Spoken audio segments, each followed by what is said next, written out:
Welcome. Stand back, stand by, conservatives. Oh my god.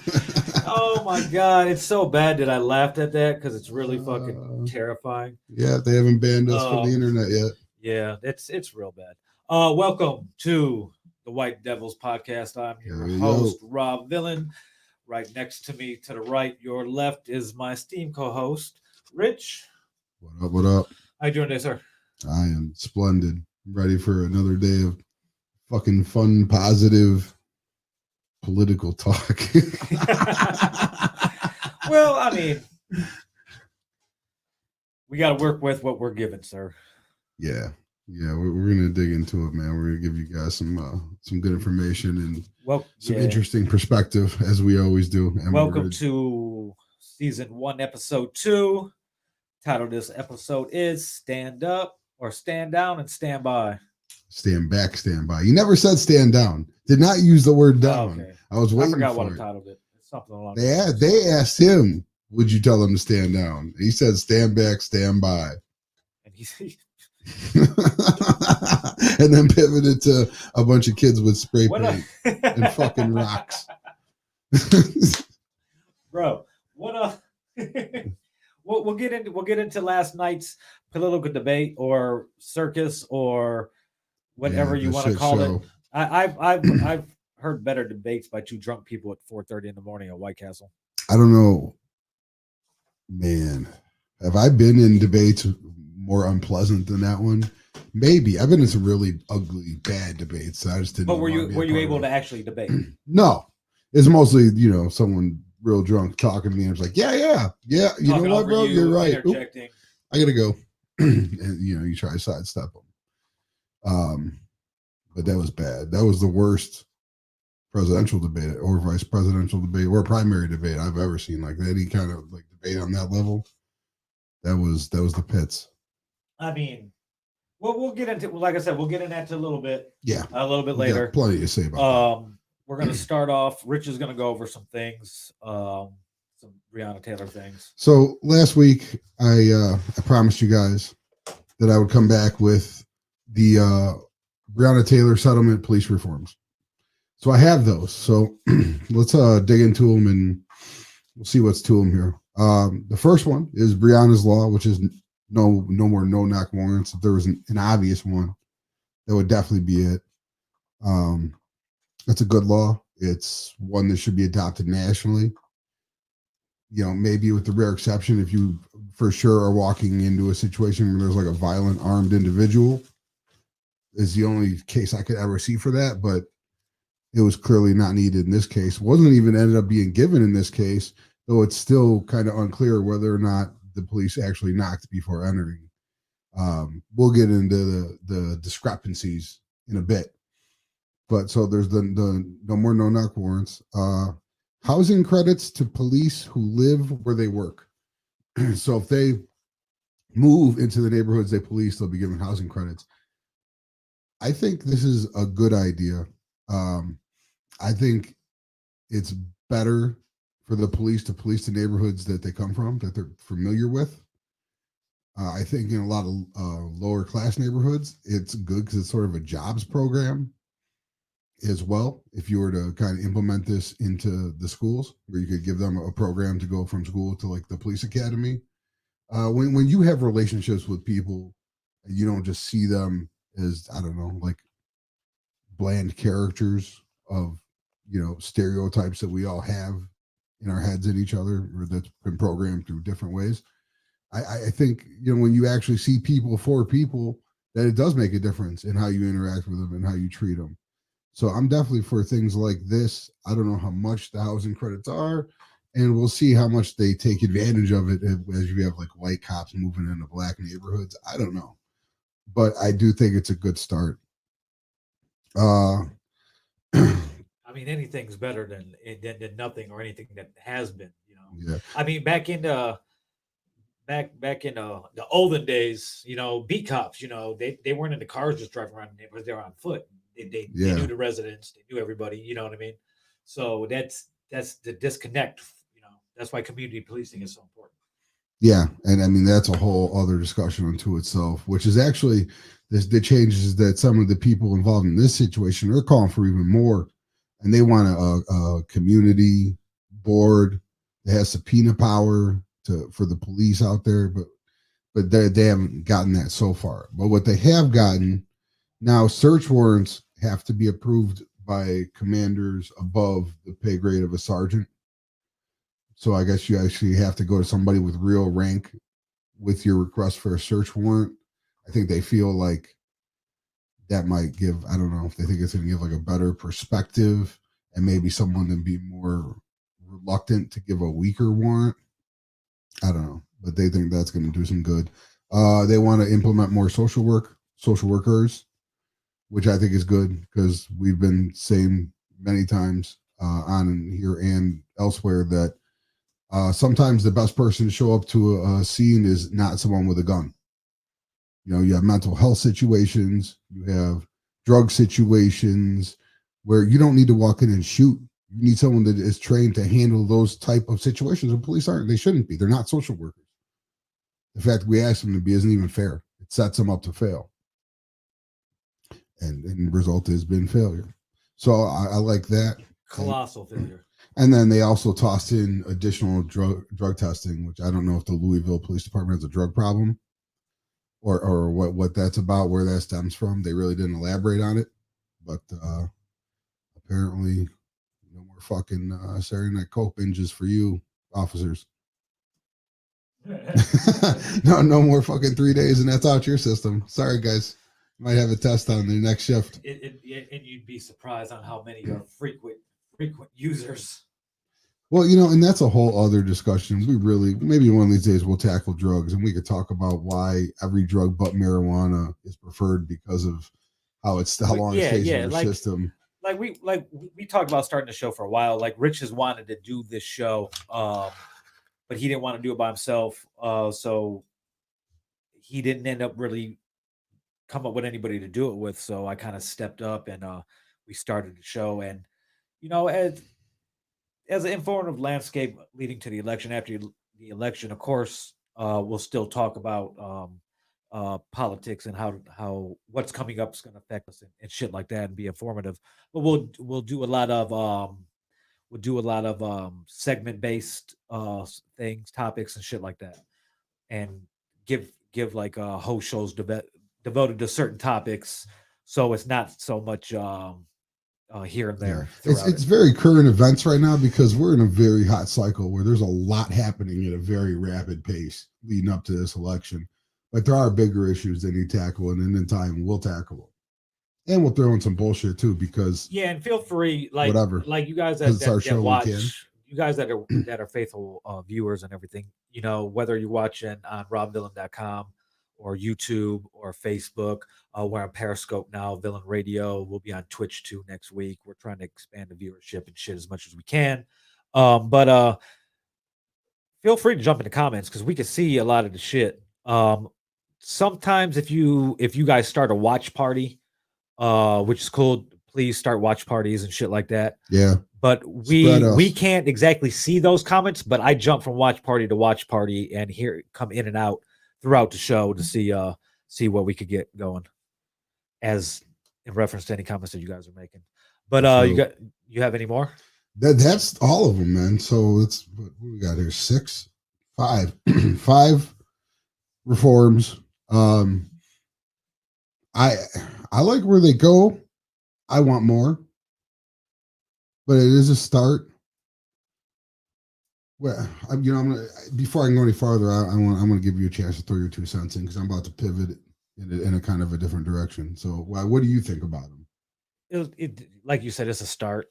You know, of course, we're gonna want more, but we got to be happy with what they're giving us. I mean, we don't have to be happy with what they're giving us, but we have to at least appreciate what they're going to give us, what they're giving us, because it is the right move in the right direction. You know, baby steps lead to fucking, you know, long distances eventually. Yeah. It's better than nothing, as you know. Yeah, and you like we said last week, you throw the 12 million in there. You know, that's not nothing. You know, I know a lot of people that aren't worth $12 million. I promise you that. But you know what? and here's what's dragging me down about it a little bit. Well, even before I even get to that, last week I sat here and this all broke. I don't know what, an hour, 90 minutes before we came on air. Yeah, I didn't have a chance to really do a full analysis. When I get a big topic like this, there's certain people I like to go to for opinions. I like to take in a certain amount of opinions, different varying positions to try to form my opinion. I hadn't had a chance to really go through my process. That takes about 24 hours to do in full.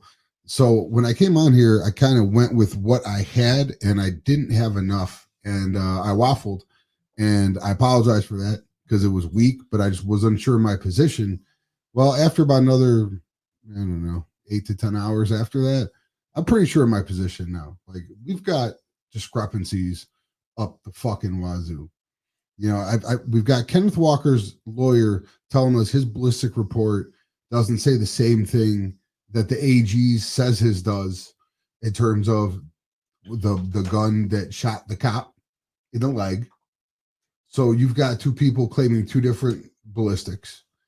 You've got discrepancies on the warrant with the postal worker, who they said that they approached the postal worker and said that the boyfriend had been getting regular packages there for some time. The postal worker denies this. There's the one neighbor out of 12 who said they heard the police announce themselves.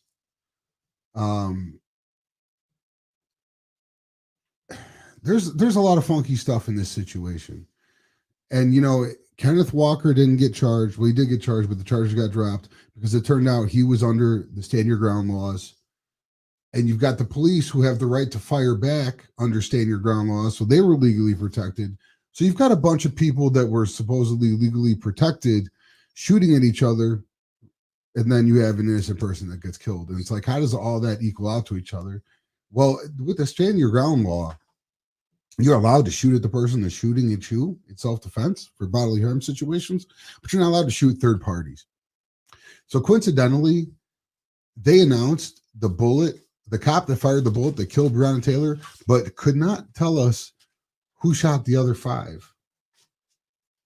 And I thought that was strange. That another discrepancy in the ballistics, that somehow they couldn't figure out which gun fired those bullets. They just don't want to tell us. Right, because what it's going to lead to is somebody hit her and somebody's responsible for that. There should be indictments legally under the stand your ground laws. Whoever shot those bullets and the cop that shot, and I think it's the one that's not being charged, is the one that shot her in the head, I believe. I'm not 100% sure on that, but they should be indicted. One of them started taking donations for a retirement fund, like a GoFundMe type shit for retirement or some shit. Oh, they leaked a letter right before the announcement came out, and it was all, oh my God, it was just silly. And they're not going to release themselves. They're not going to release the grand jury recordings either. Right, and now grand jury. Well, they're delaying it. They're delaying it. Right. They're trying to get the grand jury transcripts released because they're saying that the AG didn't even offer them the opportunity to charge a murder. Yeah. What the fuck?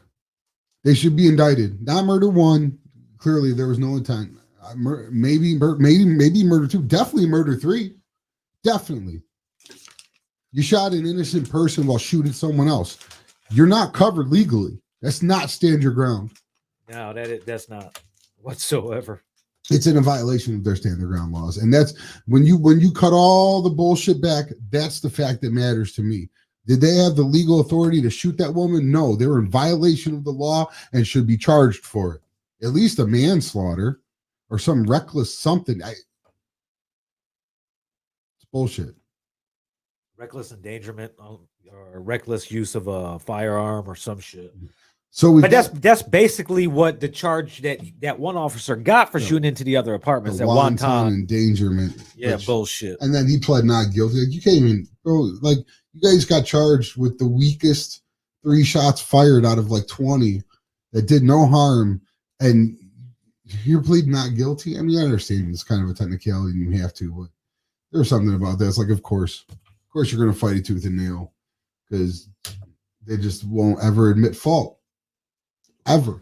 Why would they? Because there's so many people behind them saying that they did no wrong. So why would they admit something if there's so many people already like, oh no, you did your job. At first, I thought it was bad law that protected them. I really thought this was a situation where everybody was righteous and some bad shit happened in the mix, and it was just bad law. But you know what? After I learned that part of their stand your ground law, it's cut and dry to me. Charge them. Yes, it's not. There's nothing. It's just so weird. It's so weird when everything's so blatant, but there's so many people that want to argue against the blatancy of it.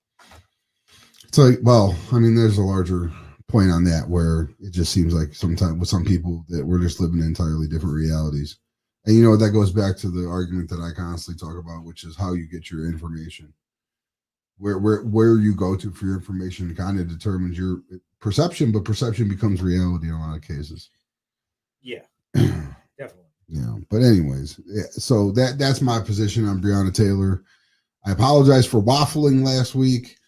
I was trying to speak on it because I knew it was on the tip of everybody's tongue, but I wasn't informed enough that I had even really formed what I really thought about it.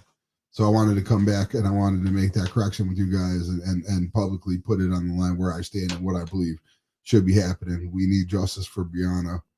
These reforms are cool. That money's cool, but there's no justice here, and that's not good enough. I'm tired of everybody bringing up anything she might have been dealing with in her past or doing with the guy that they're coming to get. Her ex, right? Who was already in custody. He was already in custody. When they raided her house. What kind of lack of communication in that department? Like, why did the judge sign off on that? Like, why didn't they know he was already in custody? So, and it also goes back that it's not their job to be judge, jury, and executioner. And okay, no knock warrant. But no, they're definitely not. How many cities have banned it? They do have a right to defend themselves, and that's where it gets a little sloppy. Where they're, Kenneth Walker was shooting, they were shooting back. I get that, but you can't hit other people, or you're liable. Sorry. You know what? That only goes to a certain extent that you're able to defend yourself because. Yeah, it goes to the extent of the person that's shooting at you. Yeah, not other people. But it's like from Mr. Walker's point of view, they're breaking and entering, so he fires back, and so if they weren't the police, they'd even be more guilty because it'd be somebody breaking in and trying to be in self-defense. Don't work when you're committing a crime anyway. No, it's not a valid defense. According to the warrant, they had the legal right to be there, even though the warrant was fucking bogus. It sounds like on several counts they were definitely fudging things up to make it a more appealing case for the judge that signed it. But I mean, they did have the legal right to be there. Unfortunately. Yeah. Yes. By the way, I told you guys, I think it was last week, that I always forget one thing every time I leave my house. Today it was my notebook. Oh, his notebook. My Breonna Taylor police reforms were written on a napkin. That's the kind of stoner politics you will only get at White Devils podcast. Yes. Well, that wraps up Breonna Taylor for today's episode. I'm sure we'll revisit the shit show that was. There's a federal investigation still. Yes, so and it's still weird that one of the grand jurors released a statement about it. He wanted the records released, the recordings released, and they were about to be released. And then this morning, or early this afternoon, they're delaying the release of them now because shit's kind of starting to calm down there now, and they don't want the shit show to fucking start back up. They don't want the flames fanned anymore. But we're gonna move into last night. Oh God. Last night was the first of. There's gonna be 3, right? Yeah. Well, there's gonna be next week is the VP debate. Three presidential ones, 3 vice presidential. One of the presidential ones is gonna be town hall. Oh fuck! And that's gonna be the second one. You know what? Trump in 2 weeks, and then they're gonna do another one like this one. Okay. Last night was the first debate of the election season. We had good old Cheeto and Chief versus Sleepy Joe. And boy, was it not a disappointment. We knew it was going to be a shit show. We knew it wasn't going to be a debate. We knew that Trump was going to bully his way through it and interject and just fucking the slobber knocker. There was going to be no 2 minutes of straight one of the candidates talking at all, because that's just how it operates, especially with Trump. There was a meme yesterday. I tried to find it, but I don't remember where I seen it at. It flew across my timeline on Facebook that it was a drinking game. Every time Trump said something or Biden said something, you would drink, you would take a shot, or you just finish your fucking drink. Now, I remember a few of the things, the phrases and the shit that was on that thing. And let me tell you, if I would have played that fucking game, I would have been shit hammered than a motherfucker. Yeah. You know, I had a buddy of mine. We were talking about him this afternoon about the debates, and he said, Joe's got to do this and that moving forward. And I was like, dude, to be honest, like, I don't think Joe has a say in this. Like, Trump is going to make it about Trump. He makes everything about Trump. And Trump is going to drag you in the mud, because he has to make you worse in order to make himself better than you. And that's how he wins at all things. It's one of the things I hate about him most, is he makes everything the dirtiest, nastiest, ugliest version it could ever be, no matter what the situation is. He makes it more corrupted, more corrosive, toxic, negative, whatever verbiage you want to put there, it fits. It all fits. And that's his method of victory, and that's what this country has taken on the chin for 4 years, man. And it just drives me nuts. Like, why can't you be your status, bro? You're the president. You're the president. Like, be the president. Don't be a fucking dick. Fucking orange fuck. God, I hate him. I fucking hate him, dude. He said the fucking orange. Did you see, bro? You know what I saw a couple times? I saw actually on CNN and Fox News. He said the fucking orange fuck.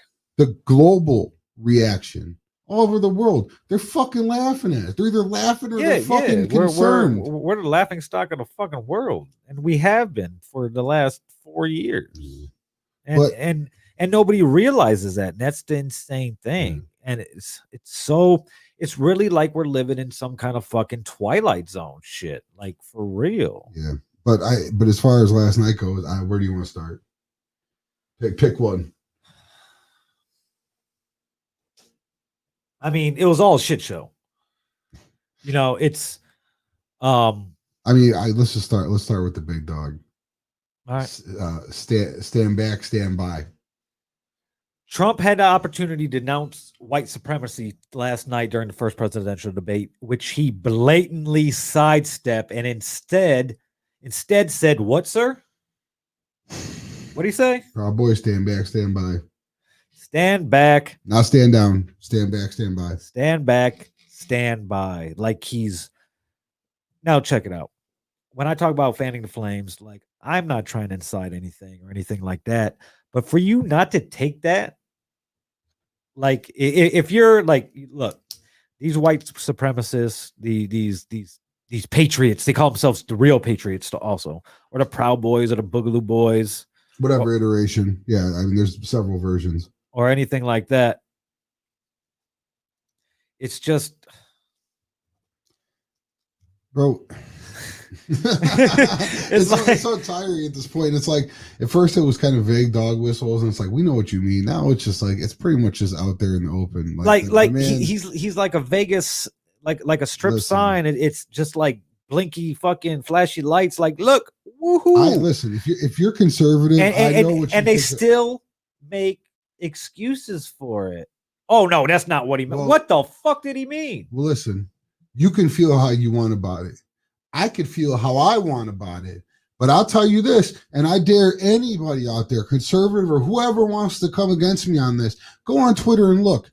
The only Americans that are talking like they fucking won last night are white supremacists. Why is that? Never mind what I think about it. Never mind what you think about it. Why do they feel that way? They're the only segment of America that feels fucking better because of what happened last night. The rest of us, I think, we're just sickened by it.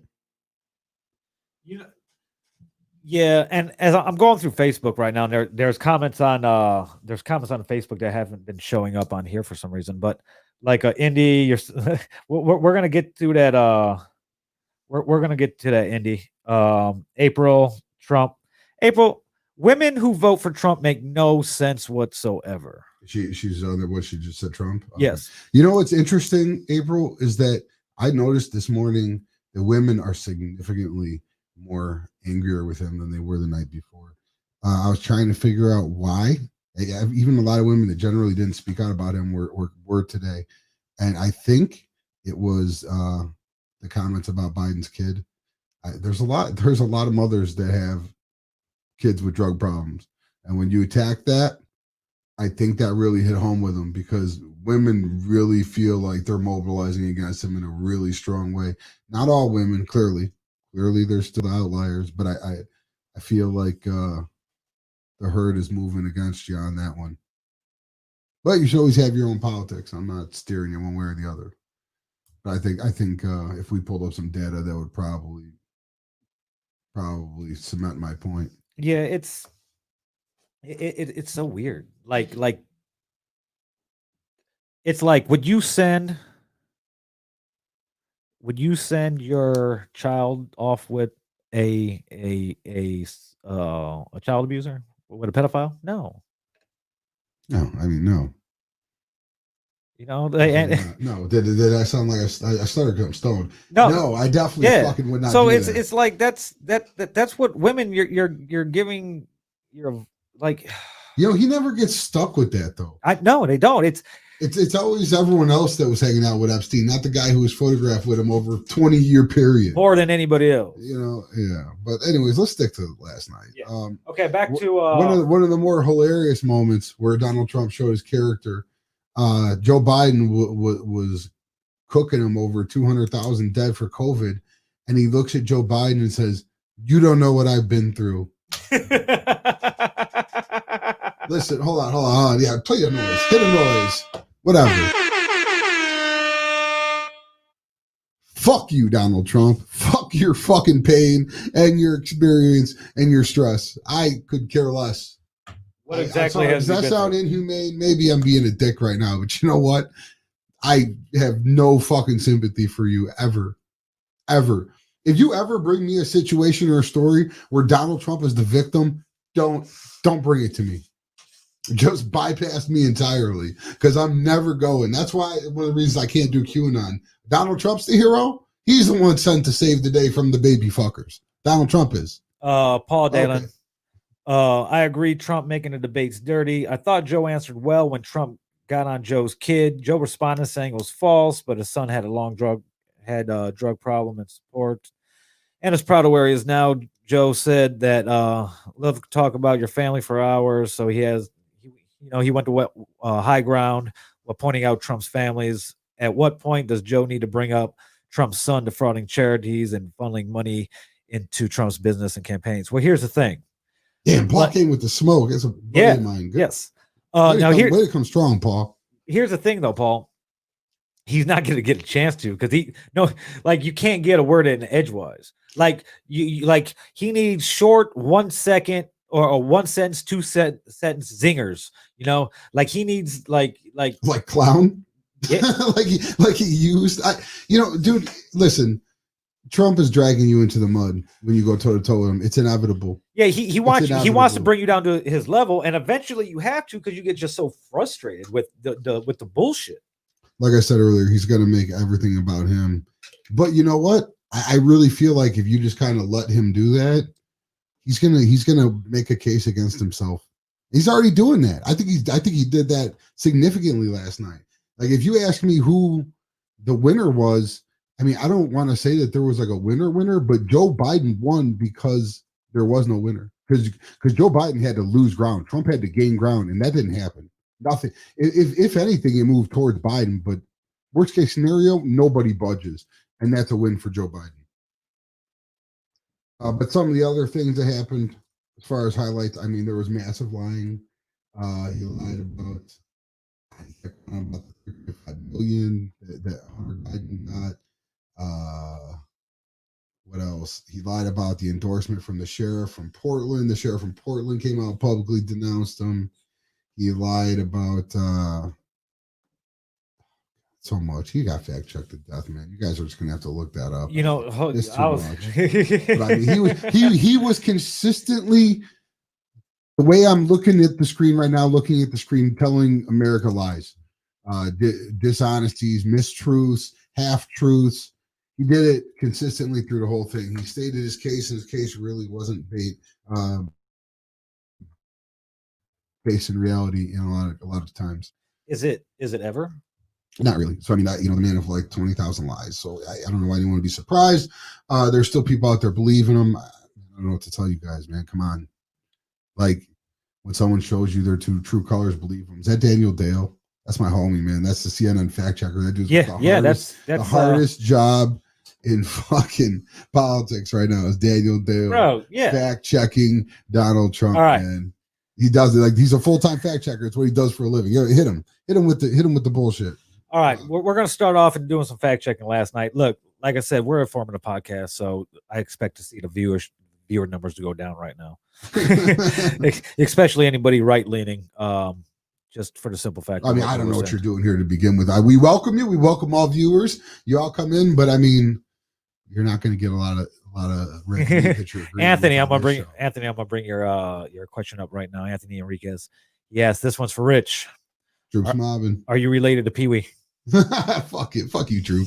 That's my homie, man. Election fraud. This is going to be the first fact check that we do from last night's debate. Trump used the debate to spread disinformation about mail-in voting and repeated many of the false claims that he has been repeating all year, including the lie that mail-in voting leads to massive fraud. He says they're sending millions of ballots all over the country. There's going to be fraud like you've never seen. It's a disaster. It's a rigged election. No, Mr. Cheeto in Chief. Now here's I need that. I need that ant button. I'll get that for next week. Trump is lying. There's no widespread fraud in U.S. elections. There are safeguards in place to prevent the fraud. States would be dealing with a historic level of mail-in ballots, which poses a challenge, and there are isolated incidents of fraud, but there's no systematic vote rigging including even with absentee mail-in votes. Like mail-in voting is absentee voting, which has been done forever. Can I make an additional point to that? Yeah. Dan Abrams made this point today, and I feel like it's worth reiterating. There will be problems. We're sending out millions of more ballots. I know some thing just happened in New York. I'm learning about where they put the wrong return address on some of them and things like that. Like shit is going to come up. You have to be patient with it. Fraud is when somebody intentionally tries to screw it over, not when mistakes happen. So let's not confuse the two and jump off the deep end every time something goes wrong, because things are going to go wrong, but we're going to catch them. We'll fix them. Be patient, be diligent, and it's going to be fine. All right. But like every time, we can't like jump off the deep end every time some little fucking thing malfunctions. Like chill out. Let us work through it. We're going to get it. Everything's going to be good, man. And you know what? American Idol has it where you can only vote once. You know, like, well, American Idol figured out how to do online voting, and well, we know how to do it too. Like someone said that they got 7 ballots, bro, in North Carolina on this call I heard. First off, I don't think you know what he got. Yeah, but let's assume that it's correct. Once you send in 1, your vote's counted. Once you send in 2, you're fucking guilty of fraud and you're going to jail, bro. So it doesn't matter. Like the system has checks and balances, safeguards, like security measures. Trust the system, bro. Just chill out.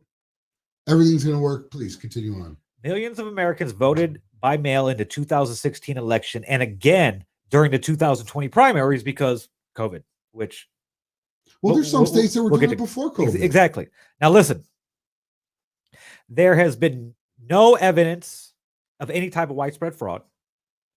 Comprehensive studies of billions of ballots cast over many years indicate that the rate of voter fraud is less than 0.0001%. Now you're crying about this, but when it comes to COVID, with the COVID rate, yes, 1% is nothing. But you're going nuts over 0.0001% though. Like, chill out, bro. 0.0001%. That's 0.3 zeros and 1%.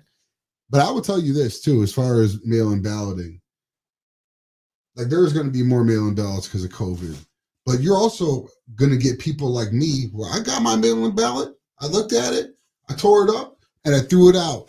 I don't give a fuck. If I'm in the hospital dying of COVID, you could wheel me to the voting booth, sucking on a ventilator. I'm voting this motherfucker out of office, bro. I'm going in person. I don't give a fuck what I got to do or what I got to go through. Like, you might get a little bit more of that than people are giving credit for, because people are determined, bro. Turnout is coming. Whether you're for Trump or against Trump, you're coming out to vote this November. It's hot this year. It's not like 2016 where everybody sat it out. And see, with this year, it's like an event because we haven't been able to do anything. All these states have been locked down, so voting is a big thing. Yeah, in certain areas anyway. I mean, there's been a lot of people floating across my timeline and shit on Facebook mainly talking about I'm not going to vote this, I'm not going to vote that. They're not going to do anything for us anyway. But guess what? If you don't want to go vote for the president, don't vote for the Cheeto-in-Chief. Don't vote for Sleepy Joe, nothing like that. You know who you vote for. Down ballot. Yes, exactly. You vote in your local election, your fucking councilman, your motherfucking senators, your fucking congressmen, all that shit. I know. I mean, this is we have a congressional fucking race this year, so fucking especially out here. Flip the Senate, Indiana. Yeah, send us a Democratic senator so we can get some liberal justices. Well, we flipped the Senate, and even if Trump wins, it don't fucking matter. But we got to do that too.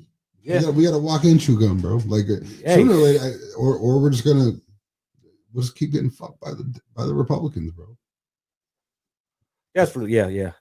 Felons' votes matters. You know what, Anthony? Yes, there's a lot of states where you might be able to vote, Drew. I can't. Yeah, it all depends. Most states, non-violent felons can vote. How about Michael Bloomberg paying $109 million in fines so felons could vote in Florida? Florida. Big shout out to Michael Bloomberg putting his money where his mouth is. I was wondering about a month ago where all that spending he was talking was. And then boom, here it comes. I was very all in Florida, strategic as fuck. I was very impressed with it. Oh yeah. He let's see. So yeah, there's no such thing as fucking oh shit. What? Sox lost. Yeah. Off topic. Series tied 1-1. Anyway, back to politics. Go Sox, go. Yeah, fucking 0.0001%. So there's nothing. Let's get into poll watching. Right. Trump brought up a dispute between poll watchers who support his campaign and election officials in Philadelphia. He singled out Philly. He did. As you know, he said, this is what Trump says. He says, as you know today, there was a big problem. Big problem. It's a huge, big problem. Are you really reading that? That's what he said? No, but that's probably what he said. Yeah, in Philadelphia, they went in to watch. They were called poll watchers. A very safe, very nice thing. Very safe, very nice. Very safe, very nice. They were thrown out. They weren't allowed to watch. So meanly. You know why? Bigly. Because bad things, very bad things happen in Philly. Bad things. That's really what he said. I know. Okay. Earlier on Tuesday, he also tweeted that the poll watchers were kicked out because of corruption. A lot of corruption. Other Trump campaign aides flooded social media with complaints about the incident. That's what they did, right? Now, facts first. Trump's version of what happened is highly misleading. Some pro-Trump poll watchers were turned away from voting sites in Philly, but local officials said this was done because poll watchers from either party are allowed only to observe voting at in-person sites on Election Day in November, not whenever they want to go up there. Yeah, especially in COVID. Like, they're going to let people. Local officials said that poll watchers were turned away only because state law allows poll watchers only to participate on Election Day, and that the locations that were open for voting on Tuesday were larger election officers where other services are provided, meaning poll watchers aren't allowed inside. So it's like a government office where you go cast your ballot. Right. child support office or some shit like that. I when I listen to Trump talk, I get the same feeling I get when it's like sitting around a campfire telling scary stories. You know what I mean? Like it's just like everything's terrible, very bad things, very, very, very bad things. They're so bad, Rich. They're dirty, nasty people. That they're very bad. It's just like, dude, shut up. Everything's got to be a nasty conspiracy theory. Now, next thing that they fact checked was ballot security, and that's a big one because it got to be tight because we got that 0.0001% chance of the voter fraud. So security got to be tight. So that I'm sure it's not already with the their success rate on voting fraud is so Maybe if the people that do the voting fraud shit handle the COVID shit, those numbers will go down. Huh. Anyway, while rallying against mail-in voting, Trump cited an incident that recently took place in Pennsylvania. Back to Pennsylvania. They found some. Okay, here's what Trump says. This is Trump. They found some with the name Trump. Just happened to have the name Trump. Just the other day in a waste paper basket, Trump said, adding that all they had was the name Trump on them. That's it. Just Trump. Facts first. It's true that there was an incident with a small number of discarded ballots in Pennsylvania, but it's baseless for Trump to cite this as an example of voter fraud and of a rigged election. Also, he got the number wrong. There was 9 discarded ballots, of which 7 were Trump votes.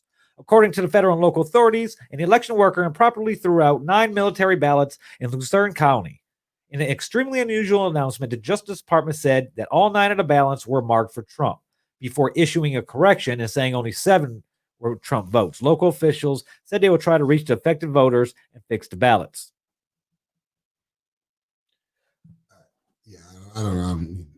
I don't have a lot to add to that. It just is what it is. Like, yeah, they said it's 9 votes. Bro. The Luzerne County officials said that the incident was caused by a temporary seasonal independent contractor who incorrectly discarded the ballots into office trash on their 3rd day in the election office. Well, here's the key to me. They caught it. Okay, so let's say it was a system test. The system passed. They caught it. Now they're counted. And it's 9. If you can't get away with throwing out 9 ballots, then what large scale fraud are we talking? At least that's that's how I feel about it. 0.0001%. Is there more? Postal delivery. Hit 'em. Trump suggested that postal carriers in West Virginia are selling ballots. Selling them. Here's what Trump says. Take a look at West Virginia. Mailmen selling ballots. They're being sold. They're being dumped in rivers. Which one is it? Are they being sold or are they being dumped in rivers? Maybe they're being bought and then dumped. I don't know. Facts first. What do you think this is, true or false? I think it's definitely false. All right, it's false. There's no evidence of postal carriers selling ballots in West Virginia. Secretary of State West Virginia has said there's not been any reported incidents of ballots sold by mailmen during the 2020 election. And let's see, it says now he don't say that, but there's one known recent instance of attempted election fraud in West Virginia by a postal carrier who allegedly changed Democratic absentee ballot applications to Republican ones. So there it is. If there is fraud, it was being done in his favor. Yeah. Well, the only couple fraud cases that have been caught and tried and voter fraud are Republicans too. Yeah, he was charged. The DOJ charged a mail carrier. His name was Thomas Cooper with 1 count attempted to defraud the residents of West Virginia of a fair election and 1 count of injury to the mail. I didn't even know what the. One of the greatest hypocrisies of this year is having the party of voter suppression scream about fucking voter fraud. Like you've been fucking with the vote and stomping on the vote for 60 years, maybe probably longer, honestly. Like what are we even talking about? Yeah, this is ridiculous. Like I listen, and just to make my position clear on all things, if you're asking me about voting, my answer is yes. I'm for more voting. I think everybody should vote. I think that election day should be a national holiday. You should get off work to do your civic duty and go have a say exactly in the future of your country. What screams more than democracy? Then hey, you're off work. It should be a paid federal holiday. So I don't care if they want to come up with an app for it. I don't care if you want to mail your shit in. I don't care if you go there. I just want you to vote. I think you should always vote. That's where I stand on it. So if you're ever wondering what my position is, I'm always going to be for whatever increases voter turnout. Let's see this gentleman, Brian. You know Brian? I don't even know how to pronounce his last name. Ellul. Oh, yeah, this will be fun. Brian says, "What about smelling kids? They should have went over that." Well, you know why Trump's not going to bring anything like that up. You know that, right? I mean, like realistically, you know that, right, Brian? We need to make like a digital like photo album of him and fucking Jeffrey Epstein. Like you know. Yeah, I mean the guy that's been on 3 wives. Has 20 sexual assault cases, was on camera talking about grab her by the pussy, and has over like 1,000 photos with Jeffrey Epstein, who he's best friends with for 20 years, is not going to go down the sexual road. Yeah, that's why that wasn't brought up. Yeah. I'll admit what Joe does is a little strange and not, I don't know, like I'm glad he stopped doing it. But I mean, you want to show me any real indictments, cases, civil suits, anything. Like I need more than him just looking weird for 2 minutes. You've assembled 30 years of footage into a 2-minute fucking YouTube bonanza of him fucking, whatever, looking weird with chicks. Sorry. And if you take any man like between like 65 and 80 years old and compile anything from the last fucking 40 years, it's all going to look creepy. People who I trust speak highly of Joe Biden as a person. So whether or not you agree with him politically, I don't think he's a bad dude. Like if something comes out and that's real terrible, maybe my opinion will change, but I haven't heard that yet. Definitely not in relation to Trump. Like it's not even close. Yeah, Brian, we are pretty fucked either way. I mean, well, and listen, Joe Biden isn't the end all be all of anything. He's just the start of where the change this country needs. He's the initiator. He's really the stopper. Because in my opinion, we need to stop going in the direction we've been going in because it's pretty fucked up. Yeah, Paul, that's a whole nother. That's a whole. Oh, wait till you see the show will eat. Bro, he said we could talk about the DNA Trump is fighting not to give up in this rape case that could exonerate him from it. Yeah, but the consensus is he's pretty much guilty. So hey man, like I mean, has he ever been convicted of rape? No, he has not. So I will give you that. But Joe Biden hasn't even been indicted. So it's still just while he may not have been convicted of rape, he's paid off a lot of women. All right. You know what they did bring up yesterday? Excuse me. Campaign spying. All right, we're bringing up campaign spying too? That's what they brought up last night during debate. Well, Trump did. I mean, I don't even like to take this serious enough to talk about it, but if you want to read that little blurb, go ahead. I'm not going to have much to add to it. Trump once again accused the Obama administration, including Biden and then President Barack Obama, of spying on his campaign. There was no transition because they came after me, tried to do a coup, came after me, spying on my campaign. According to Chief. Well, facts first. There's no evidence Biden or Obama had any personal role in the FBI surveillance of the Trump campaign advisors, which came as part of the FBI's Russia investigation. So it's not like the FBI was just spying on them. Like, bro, like we're still trying to figure out exactly what you did with the Russians. Another one of the great hypocrisies of recent history is the Law and Order president constantly attacking law and order.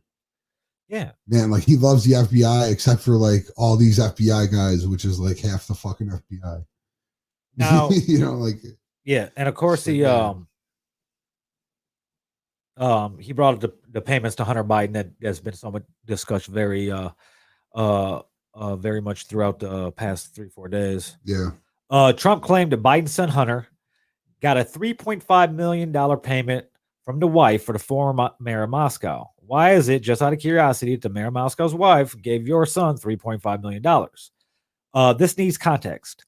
Hunter Biden denies this allegation. His lawyer told CNN that Hunter Biden was not an owner of the firm Senate Republicans allege received the $3.5 million payment in 2014. Hunter Biden had no interest in and was not a co-founder of Rosemont Seneca Thornton. So the claim that he was paid $3.5 million is false.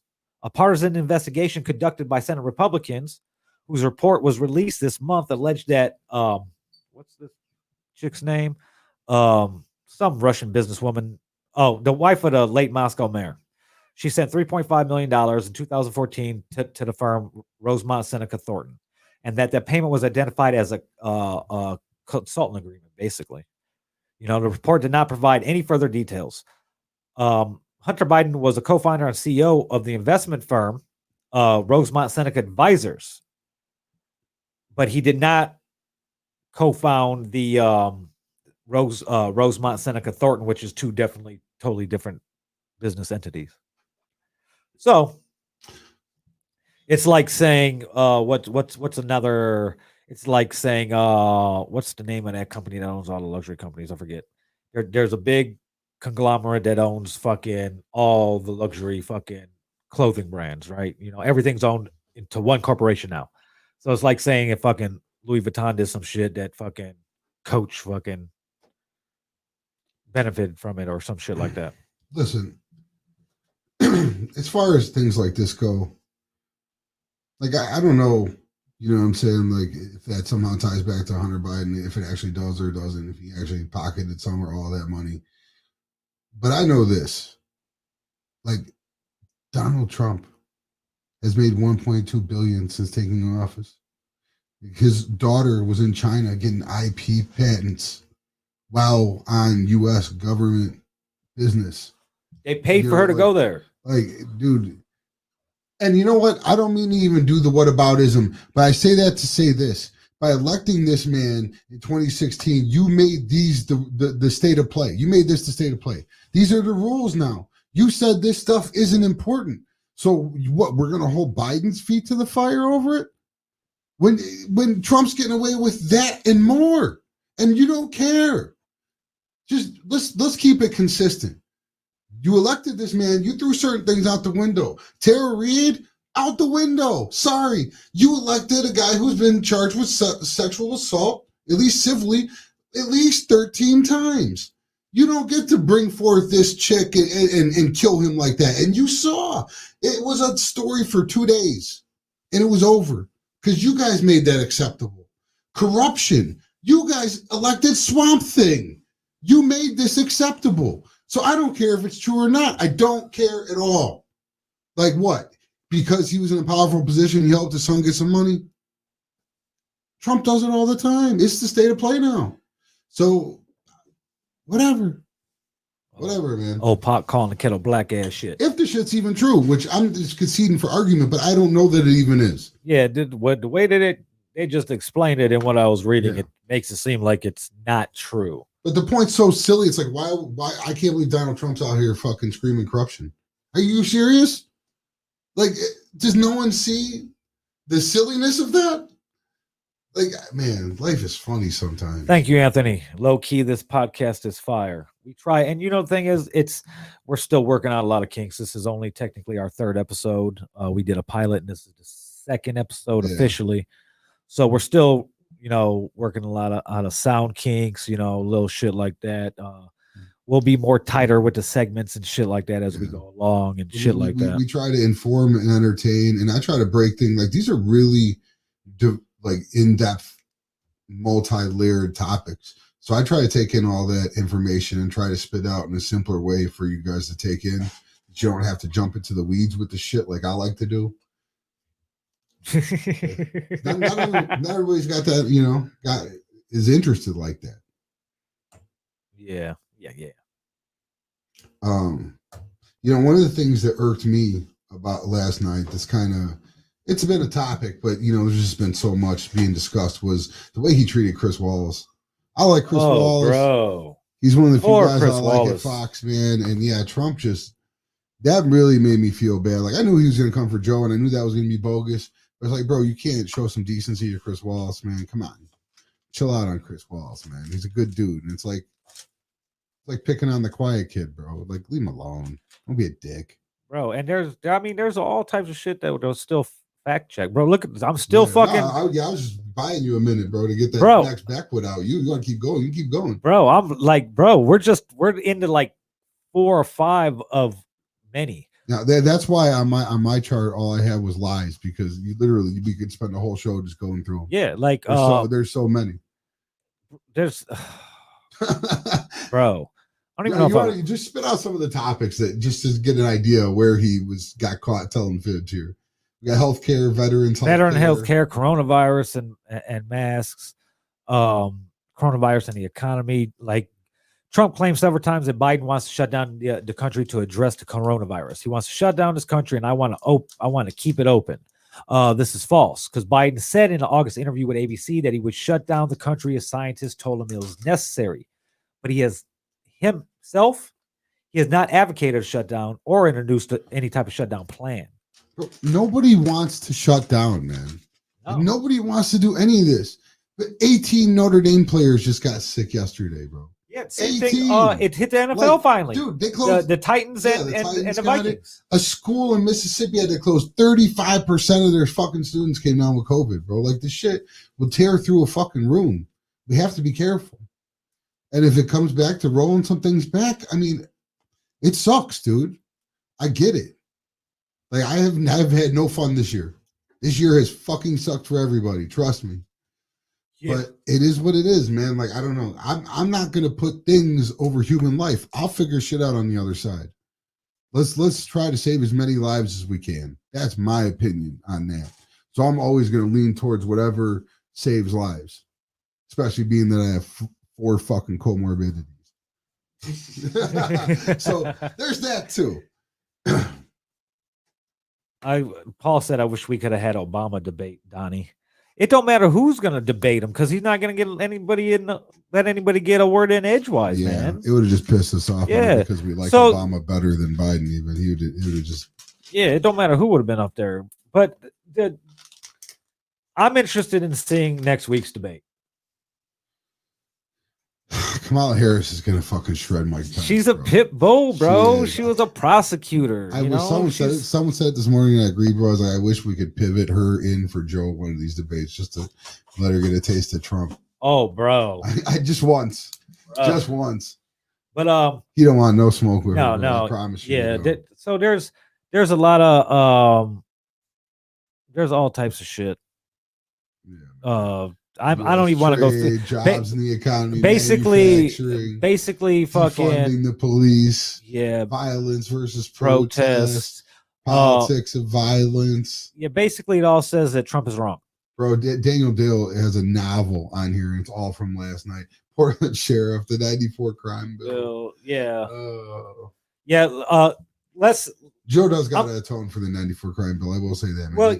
He fucked the black community up. Yeah. He owes y'all one for that. And I think he knows it too. And I think he's going to make right. And I'll tell you this too, just to get on my fucking soapbox for a second. I will fucking do everything I can to hold his feet to the fire to make sure that gets fucking made right for you guys. If he comes on that bullshit in office, I will cook his ass for you. I promise you that. Anyway, go ahead, Rob. But it's regarding the '94 crime bill, in attacking Biden for his advocacy of the '94 crime bill, Trump claimed that Biden had called African Americans super predators. Trump says he did a crime bill. It was a very bad crime bill. 1994. Very bad crime bill. You call them super predators, African Americans, super predators. That's what you call them. And they've never forgotten it. This is false. Biden never called African Americans. It's all fucking balls. Yeah. He never called them super predators. Then First Lady Hillary Clinton used the term super predators in a 1996 speech in New Hampshire in support of the 94 crime bill. Biden did warn in a 93 speech of predators on our streets who were beyond the pale in support of the crime bill. Kind of the same thing. But he never said they're super predators or anything like that. So he did some shit he's got to atone for, and I believe his heart was in the right place at the time. But it was a bad bill. Yeah, it was a bad bill that had a lot of unforeseen consequences.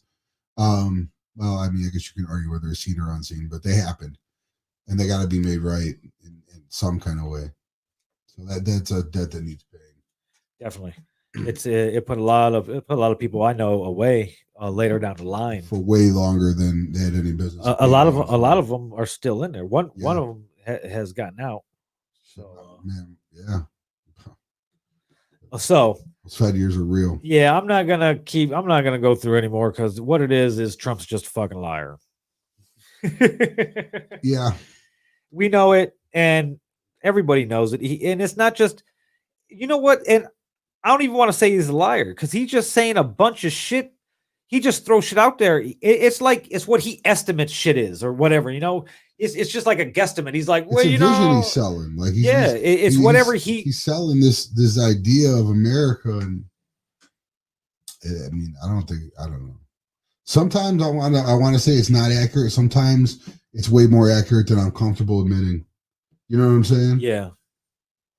But it's a shit show. Anyway, the debate was a shit show. Yeah. Going back to that, it's the debate committee put out a release today that they're going to put protocols into effect to limit Trump interjecting. Button. Maybe a mute button on his microphone. Yeah. Have the producer of the show have that button. Whoever's running the soundboard, hit that mute button so Mr. Biden could go ahead and get his 2 minutes in without going off crazy. You know what I can't wait for? I can't wait for the town hall meeting. Because Trump did one like 2 weeks ago, and it didn't go well at all. So did Biden. Biden's did pretty well, but they threw him a bunch of softballs. Yeah. It was easy questions. Yeah, but Trump's was just... Yeah. Yeah, it's going to be fun. Well, we'll see if Trump, if it's more civil, or if Trump's still going to be cutting into Biden shit. You know what I'm saying? That'll be super rude. Like, if you're asked a question, you're answering the question, and Trump's over your shoulder fucking just spouting, 3.5 million. It's a fact. Shut the fuck up, you orange piece of shit. Jesus Christ. God, I fucking hate that motherfucker. Every time that he says orange, I'm going to put the fucking picture up. I'm sorry, man. I'm trying to, I know there's conservatives watching, bro, and I'm trying to respect y'all, but that man he just makes my see. This actually makes his face look good because you can't see his weird turkey chin. Hey, can I say we haven't discussed my favorite personal line from last night though? Go ahead. So there was the part. It's probably right after he said the Proud Boys comment, and he was going on about Antifa, blah blah blah blah, and Chris Wall starts talking over him, trying to change the question, and at the very end, Trump looks at Joe and he mutters, "They'd overthrow you." Oh, I was laughing so hard. He just be saying shit, bro. Antifa's gonna overthrow Joe Biden. Okay, Trump. Okay, you get on with your bad. Okay, self, whoever. Like I don't know how smart some people are, but you guys know what Antifa is, right? Like what it stands for. It's like anti-fascism. Yeah. Like if you're not yeah, we live in a world where people are anti-fascist. Like, what the fuck is going on? But I get it though. Like, they've been some troublemaking motherfuckers as far as causing property damage. But like, bro, like they announced them as like a terrorist organization and all this shit. It's like, well, where's the indictments on leadership then, bro? If they're that big of a threat and they're that big of a priority and they're that well funded and organized, then where are the Antifa indictments? Well, because they can't go after them, because then they gotta go after the white people, the white supremacist people. Yeah, I mean they'll bust them up like the Black Panthers, but the thing is, there is no leadership. They're just a bunch of punk ass kids with spray paint and put hashtags on social media. Yeah, they run around, they spray paint. All cops are bastards on walls. There's no centralized fucking organizational like leaders. Cop cards on fire. And I'm not saying all that shit's cool, but like, don't make them out to be American ISIS, bro, because that is not what's happening. No, that's the Proud Boys. The Boogaloo Boys. If anything, I mean, I don't know. You know, like, yeah, white supremacy. The Department of Homeland Security just said that's the number one threat to America right now is white nationalists. And then Trump just told them last night to stand back and stand by. He's been talking to them though. But like I said, you don't gotta believe us. You know what I'm saying? Look at them. Look at how they're reacting to last night. Oh yeah, they're happy. Oh my God, they're excited as they're talking like they won, like they got the green light. That's how they took it. Not us. Them. So I mean, you can take that for whatever it is. I know everyone's gonna have their own opinions on that. Go vote. Go buy a gun. Yeah, I mean, go vote. And yeah, if you guys all want to throw your guns in together, we could do it. But it's gonna be on 3, and I'm counting. Because I think even part of the military is gonna be like, no, Trump, we're not gonna do this. I don't know. You know, the day the military starts getting into these civic affairs, bro, is when shit gets real ugly. That's like the one thing that we kind of still have is that we kept our military off of U.S. soil, bro. Once that goes, there's not much left. It's just a fucking free for all.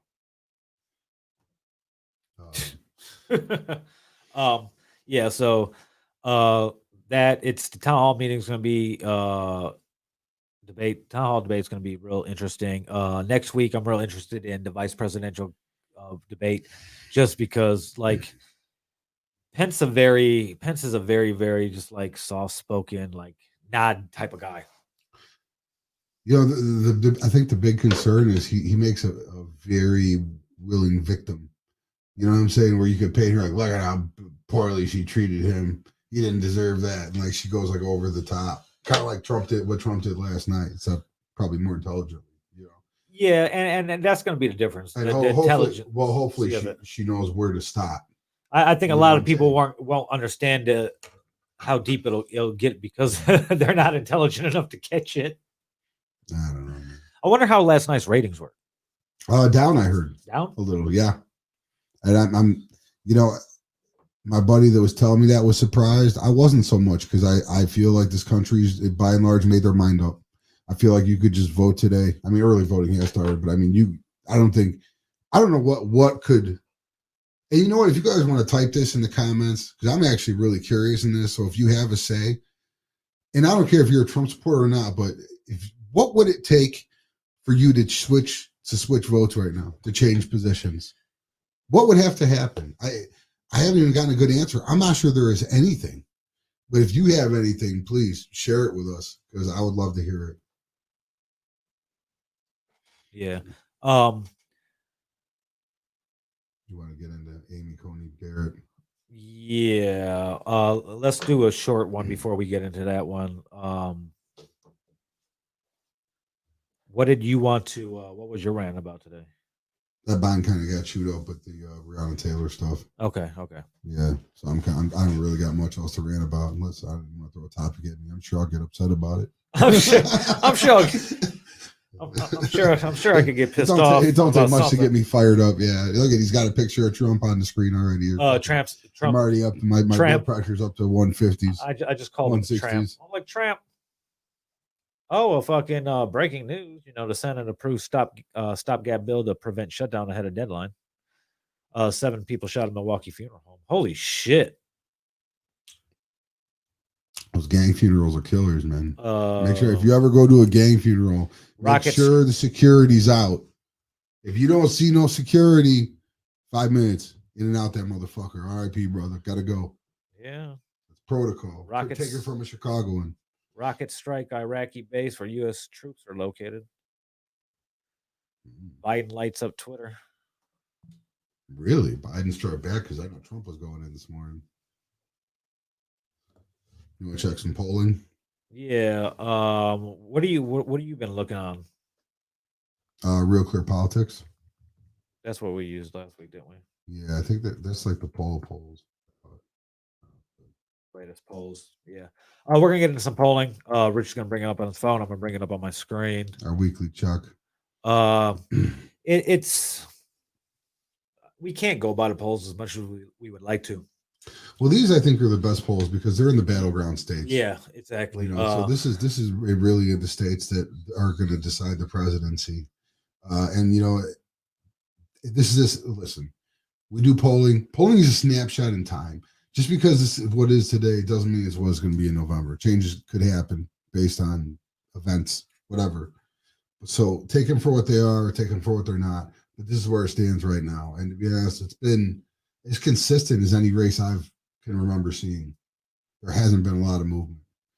I guess we could just start in Florida. It's Biden plus 1.1 right now. So that's within the margin.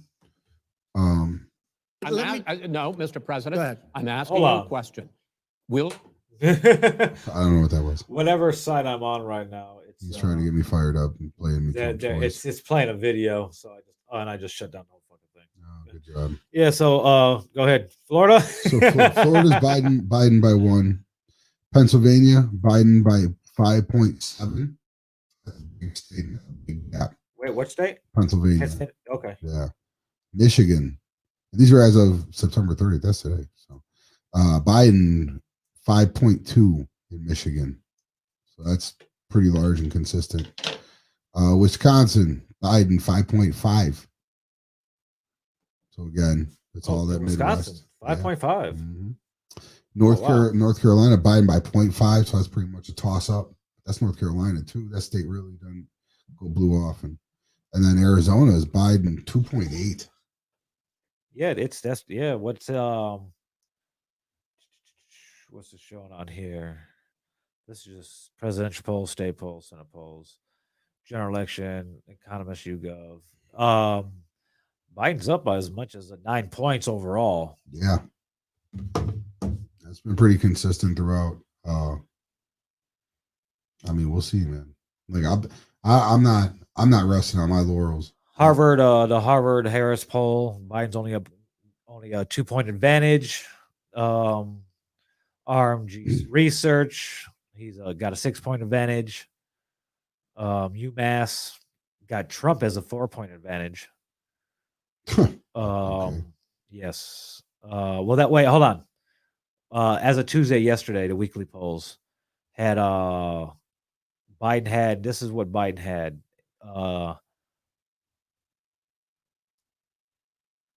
Biden had Wisconsin by 2. Is that what yours said? Yeah. Okay. No, it was 5. Okay. Arizona had them by. It was tied. Texas. But these are as of today too. Yeah. Okay. So what? I want. What was Arizona's today? Was Arizona on the list? Yeah, 2.8 for Biden. Mm-hmm. That's wild. Yeah. They got a Democrat senator down there that's doing big things. You know what? And Cindy McCain endorsing Biden too. Yeah, had more to do with a lot than most people realize. Yeah. And then, dude, what about the astronaut dude is running in Arizona? Kanye West. No, the astronaut. The twin, the little bald guy that was on the space station for like longest. I have no idea. They did that study. There's 2 twins. There's 2 twin astronauts. Mark, his name's Mark something. Hold on, let me look it up. But anyway, he was up in space station for a long time. What's his name? He's running for Senate or Congress? Space station twin. I bet I can find that one.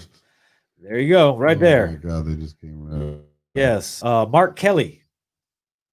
Yeah, you know what? That is the dude that's running there. Yep. See, we got an astronaut coming. McSally's in trouble. Yep. Captain Mark Kelly. I think it's Martha McSally. Yeah, for Senate. Yeah. So, the tides are changing, especially in predominantly Republican states. So, well, we shall see. I'm not resting on my laurels, man. We're gonna fight it all the way through. I mean, my state's not gonna go, so it don't matter to me. Yeah. I mean, but it's crazy. I live in the only county in Indiana that's like predominantly Democratic. Like Lake County has always been a Democratic county. We've always, boom. I feel like, I was thinking about this today, and I think that's why I get more mad than you do. Because I think just being that you're from Indiana, you're used to losing on the scale. Like, no, state, but I'm in a blue state, bro, where I'm used to winning. So when I lose a shit, it drives me nuts. You gotta remember, I just moved back here from California. I was in California for 7 years. True.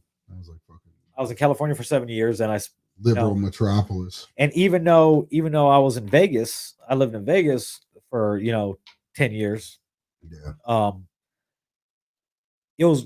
They had a lot of Republican governors while I was there, but Clark County is a Democratic fucking stronghold, and 90% of fucking Nevada's population live in Clark County, so they're going Democratic. Right. Yeah, it's like Chicago and Illinois, bro. South of I-80, it's like it might as well be fucking Idaho. You know what I'm saying? But look up the polling. Look up the Indiana polling right now for me. I want to see the Indiana polling as I bring up the Supreme Court. What's that lady's name? Amy Coney Barrett. She the religious group scrubs all references to Amy Coney Barrett from his website. I don't know, that might be a good thing. I know. We're gonna look into that. Let's see here. Trump, go ahead. See, I want to see Indiana's thing before I get into this. As I'm rolling, it's getting a little slow because we're doing a bunch of shit, and I'm trying to roll another battery. There we go. 538.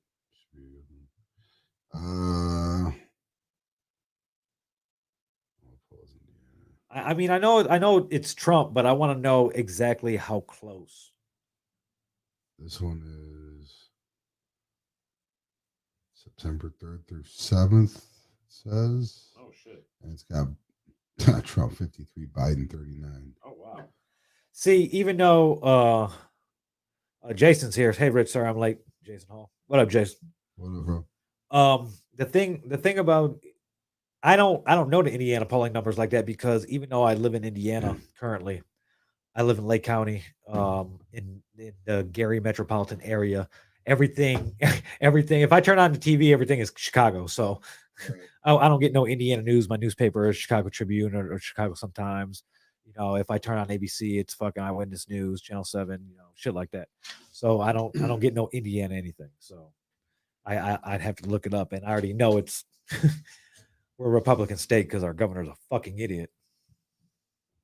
But hold on, I'm gonna finish rolling this up. Fill the gap, Rich. Fill the gap. So we're getting ready to talk about Amy Coney Barrett. And the first thing I need to say about Amy Coney Barrett is that she does not deserve initials, bro. She's not going to be ACB. I'm not doing it. I'm not going there. She don't deserve it. She has not earned any cool, hip designation. Fuck that shit. That's what I'm on. So he's going to, Rob, when he's done rolling up the next backwood, is going to tell you some things about Amy Coney Barrett as far as her accomplishments and her background. What I'm going to share with you is a little bit more anecdotal, and I admit that openly, but this is my experience. So I was watching TV today, and I happened to flip past, I think it was CNN, and they were announcing her. Mike Pence was out there, and Mitch McConnell was out there, and Mark Meadows, and some other dude. And they were announcing that they were putting her forward for the Supreme Court. Some other dude. I don't know who the guy's, probably some assistant. So side note, I heard a story that made a lot of sense yesterday on the radio. And there's just a guy saying that don't trust people who never smile. And so I say that to say this. So they're announcing her, and she's standing out there unsmiling, completely joyless. Look, she's barely even smiling in the picture you pulled up of her. Like, she looked like she was ready to give somebody 20 years and then go home and cook her kids, her 19 children, some joyless, soulless cookies with no sugar or chocolate, and then make them eat them as some kind of creepy punishment. Like, what is, dude, this chick, it looks very sinister. Just my first impression. I could be entirely wrong. But I'm just watching her standing there, and she just looked like she was ready to slam some motherfuckers and go spread some misery. That's the, it would, like, dude, it's the crowning achievement of your career. Like, they're celebrating you. You've all the work you've put in, all the things you've done, all culminating in the highest honor in your society, in your community, and you don't even crack a grin. I don't know, man. It was scary a little bit. That's what I got to say about Amy Coney. Yeah, she's hold on. This lady's scary, guys. Look at her. Look at this lady. She's killed a small animal with her bare hands, bro. 110%. She has choked the life out of like a fucking bunny or a cat. Oh, she said a bunny or a cat. Yeah, that's oh man. I mean, bro. Like, whatever. That's how the Emperor looks on Star Wars. Like she has damn near as Sith eyes, bro. And we know who how that turned out, I should say. Okay. Yeah. Amy Coney Barrett, Donald Trump's nomination for the vacancy that the notorious RBG left. Someone who did deserve initials. Yes. But I mean, I don't even know, bro. Like, shit, the dirt hasn't even settled on her grave. Yeah. But we knew this was gonna happen. He was gonna act fast. We know it. We were waiting. We were hoping she was gonna hold on till the election. You know, whatever. You know, but she didn't. Rest in peace. Yeah. Well, and our day's gonna come. But and we're gonna get we're owed for Merrick Garland, and we're gonna collect. I said that last week, and I stand on that. Like we're collecting that seat. We'll get to that. But Ron, tell them. Tell them what we've won. What have you won, America? Here's your prize. We've won a 47-year-old conservative woman, Catholic woman, whose views have see. The reason why the Supreme Court is so important is because it's supposed to be the end all be all, so to speak, on big issues that need experienced and level-headed people deciding them. And to have there's gonna be 6 Catholics, I think, with her. She gets I don't know how many Catholics are on there, but I know that she. But it'll be very, very, very. It'll be all right leaning, basically. 6-3. 6-3 will be a majority winning Supreme Court. Yeah, and even when Robert swings in our direction, it won't be enough to pull anything. Yeah, no, we're gonna be dead in the Supreme Court for a while, bro. For a long time.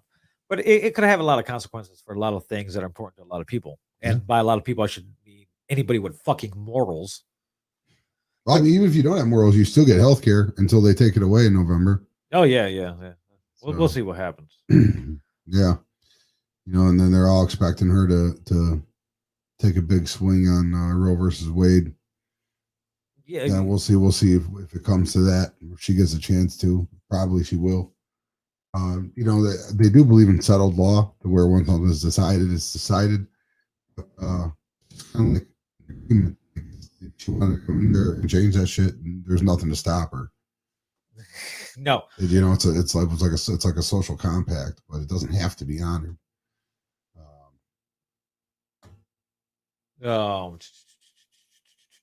Where's it at? I'm there's something I'm looking for that I don't know if I'm going to be able to find it. All right, here we go. This is what I wanted to share, or what I wanted to bring up with this lady.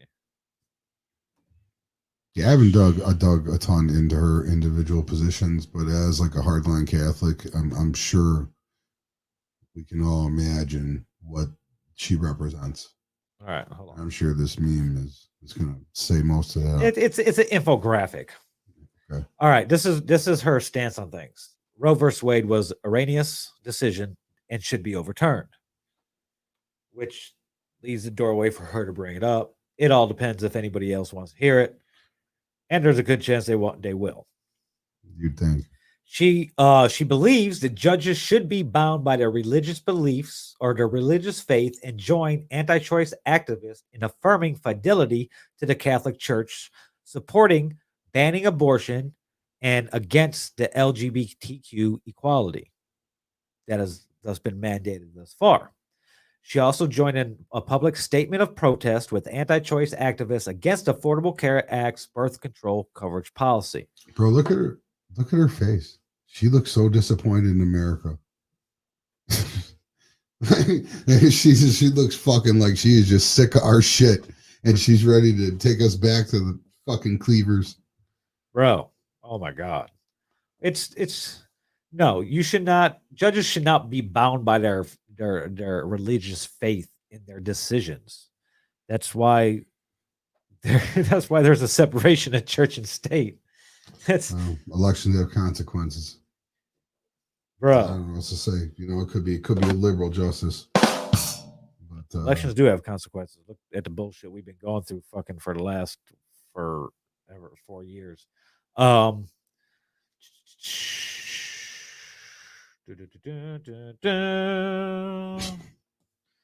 Yes, it's just what happened to fair, impartial judges? That's what it's supposed to be, right? Well, you hope that, I don't know, like judges can sway one way or the other, but within boundaries, and that's where like Trump wants to get them all on there to pack his court for the election. But I mean, at the end of the day, like legal is still legal and illegal is still illegal. All these people are calling that, saying that God needs to be in government and God needs to be in school again. But what God? Your God? Your God? Or all the gods? Right. I mean, I don't know the answer. I don't know. All the gods, none of the gods should be in there, in my opinion, because I don't prioritize one person's God over the next. Oh, that was nothing really. She just there's not even like we're sitting here trying to find stuff to look up on her, and I mean there's some things, but there's not a whole lot. Doesn't seem like. No, I mean there's a lot of stuff, but there's not a lot of substance. And what's to her?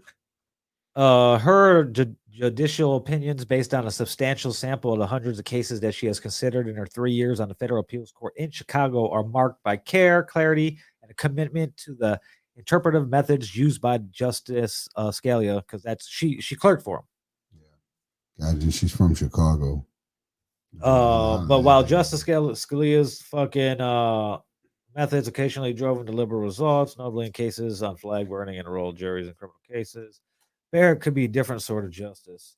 There may be fewer surprises from someone like her than there were from him. So, one area in which almost no one expects surprises is abortion, of course.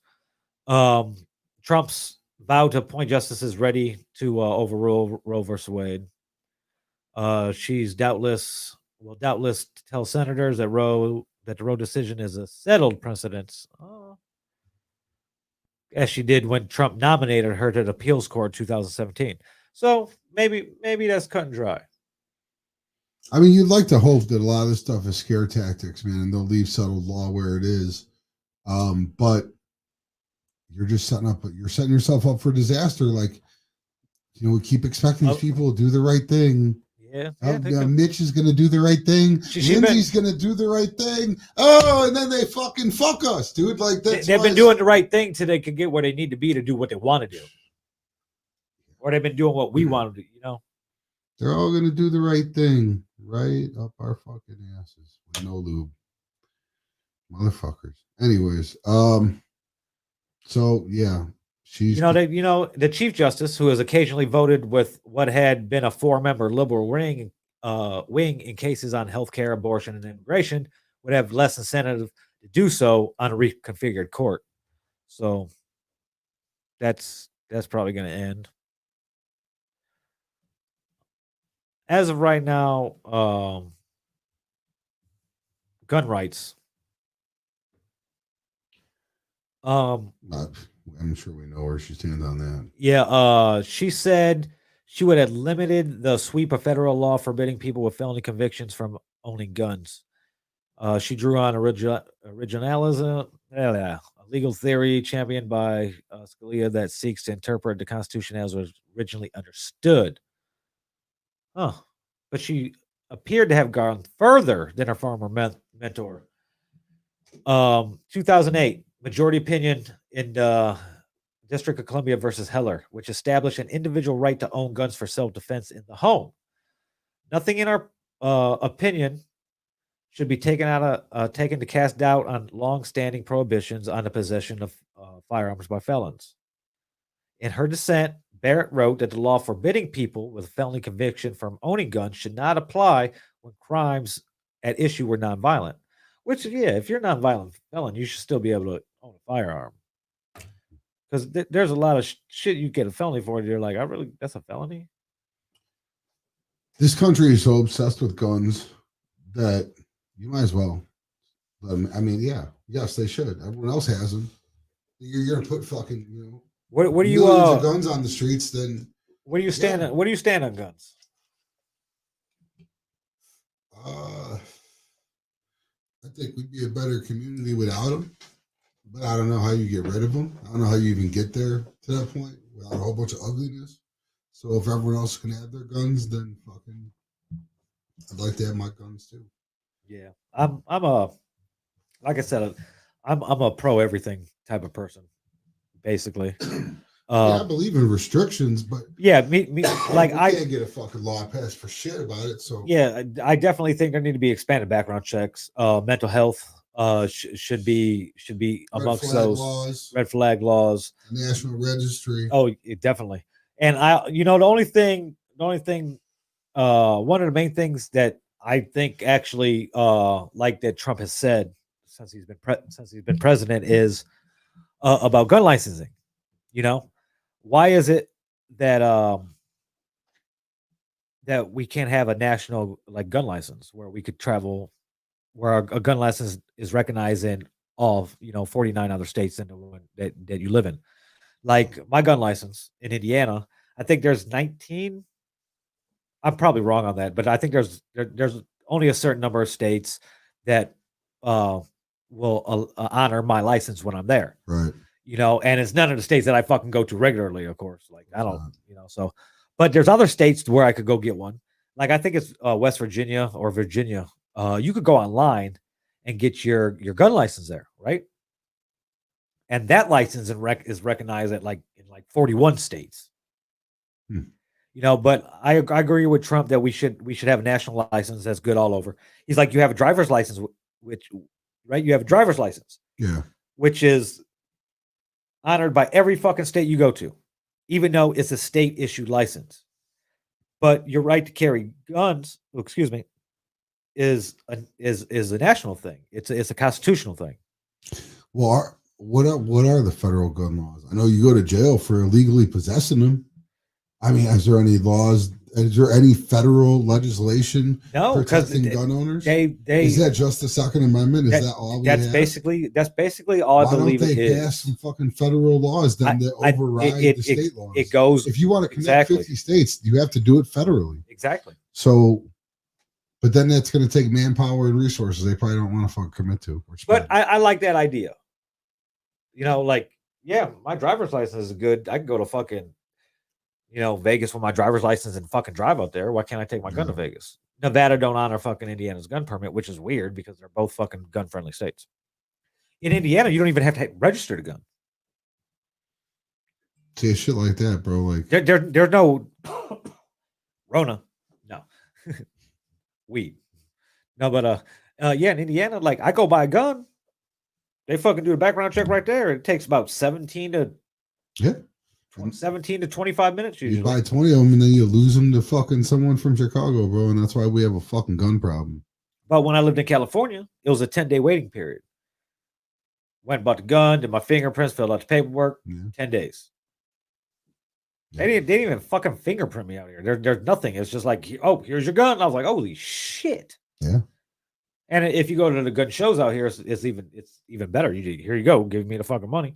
And if you go to gun shows out here, what you do is you go on the last day, like you go on Sunday, when they don't want to necessarily pack everything back up and they're willing to wheel and deal even more. But you live in Illinois and it's all types of fucking hoops to jump through and shit to be able to carry a gun. Yeah. Yeah, there is. Shit out here, they just started this year. Your 5-year personal protection permit is free. You just got to pay for your fingerprints, which is $13. What is it? It's your gun license. And in Indiana, it's an overall license. So you could, you could have it in your lap on your front seat. You could conceal it. You could open carry it, whatever. Or they got the lifetime one, which is like with all the fees, it's like $100 and some, $179 or some shit like that. Because you got the state fee, you got the local fee.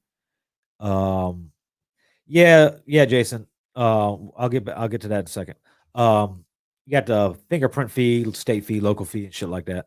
But the 5 years free, and I don't plan on being here for fucking 5 years, so that works. But that's the one thing I didn't like about living in California. Yeah, like I had a gun. I had a carry permit, but it was work related. I worked at while I was going to school out there, I worked at a dispensary. I worked security. Armed security for I oversaw security for 3 and then 4 dispensaries. So, but the thing with the gun was out there, I had to open carry it because of work.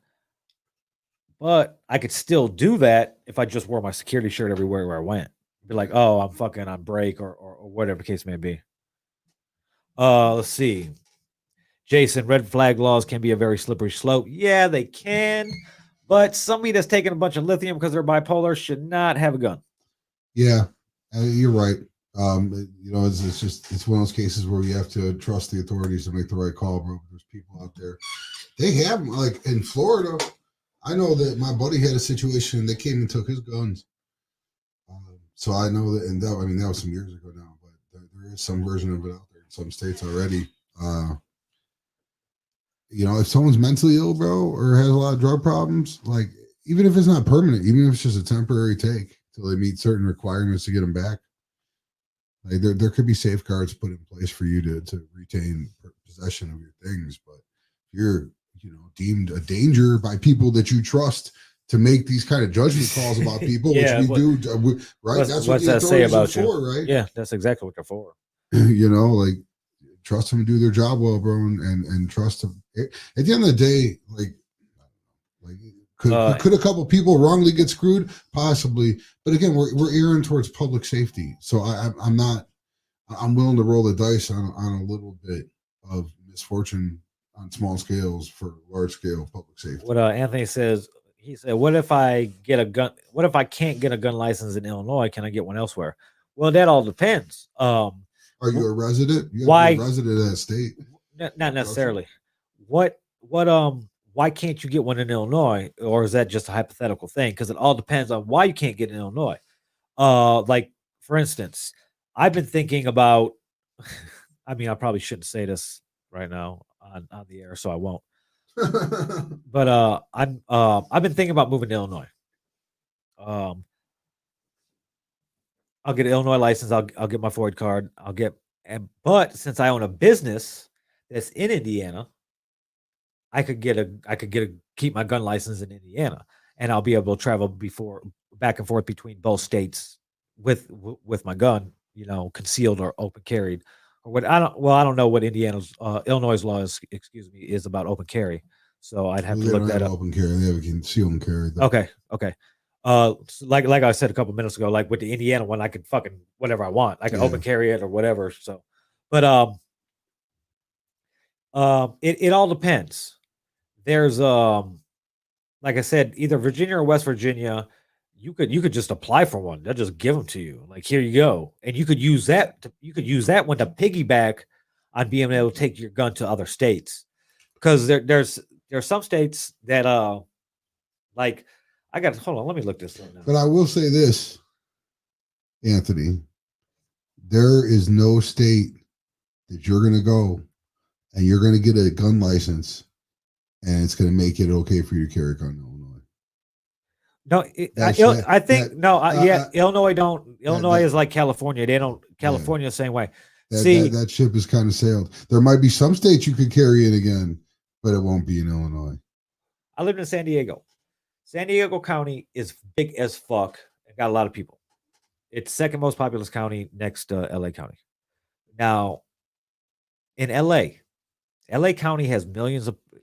LA County might be the populous county in the country, but LA only has under 1,000 concealed carry permits issued. Because with all the gang violence in the 80s and 90s, they changed laws to where it's hard to get a fucking concealed carry permit. Same thing in San Diego. While San Diego County has issued more, like to get your permit, you have to have like a meeting with the sheriff, and you gotta like fucking sit down and he like interviews you and shit. And you gotta like have a reason, like shit like that, to prove like your life's in danger, you're scared for your life or something. Like, what kind of bullshit is that? Mm-hmm. But you go to San Bernardino County, which, depending on how you're driving, is like right between, well, it's San Diego County, San Bernardino, Orange County, and then LA County. But San Bernardino County hands fucking concealed carry permits out like motherfucking candy. There you go. There you go. There you go. But it all depends where you live. And like I know Illinois don't. Let's see. Like I'll be able to I could go to states that honor Indiana carry permits. Let's see where I could go with my gun. I could go to it says there's 20 of them. Concealed carry. Ooh. Yeah. What luxurious destinations will you be attending with your pistol? Yes. Now Indiana.gov, IN.gov says 31 states. Ooh. Let's see. This is gonna be dope. They've been coalition building. Yeah. So, all right. So where are you going? Where are we to? Let's see. This map uses internal hot links. Okay, Indiana. I gotta press the fucking little link or some shit. There you go. Indiana. Is this Indiana? No. Yes, Indiana. Okay, check it out. All right. It says 31. Now, where the fuck are these 31 states at? It's a PDF and it won't let me fucking like open it up. I can tell you no states, man. Okay. Here's who honors Indiana's license. I could go to Alaska, Arizona, which I got family in Arizona. I go Phoenix. I go to Phoenix often, not regularly, but often. Alaska, Arizona, Utah. One of my best friends has a cabin in Utah. Colorado. It says Indiana. What re-permit only? What I don't know what that means. I'll have to look up what that means. But okay. Never go to Alaska. I want to, but I probably never will. Alaska, Arizona, Utah, Idaho, Montana, Wyoming, North Dakota, South Dakota, Kansas, Oklahoma, Texas, Louisiana, Arkansas, Missouri, Iowa, Wisconsin, Mississippi, Alabama, Georgia, Tennessee, Kentucky, West Virginia, North Carolina, Ohio. And I don't know what the REE permit is. What is that? Because whatever the REE permit is, I could go to Florida, Colorado, Michigan, Pennsylvania, Maine, and fucking New Hampshire. That's fun. It's a lot of traveling with your gun. So have gun, we'll travel. Now check it out. Vacations. Here's how the gun laws work in these states: Alaska, Arizona, Arkansas, Idaho, Kansas, Kentucky, Maine, Mississippi, Missouri, New Hampshire, Oklahoma, South Dakota, Vermont, and West Virginia have permitless carry. Anyone who can legally possess a firearm may carry concealed in these states without a permit or license. Huh. Yeah. So I know that, man, I could almost drive to Nevada. Well, Nevada don't. That's weird. I wonder why Nevada don't. So if you don't need a permit, to own a gun, then you don't need a permit probably to even buy one. You could probably just go into the fucking store and just buy a strap. Why not? You don't need to be licensed for it. Anyone can have one. Yeah. Yeah, Paul. Paul says, I was a Marine.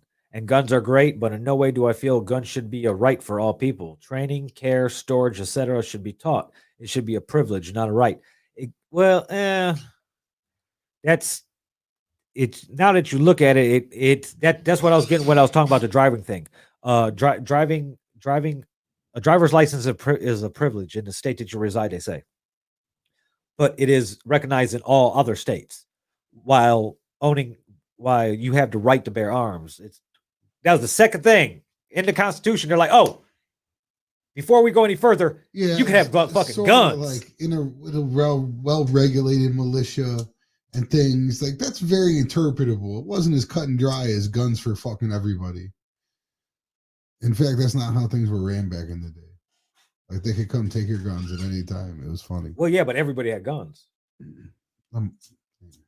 Everybody had fucking guns. Yeah. But yes, I totally agree.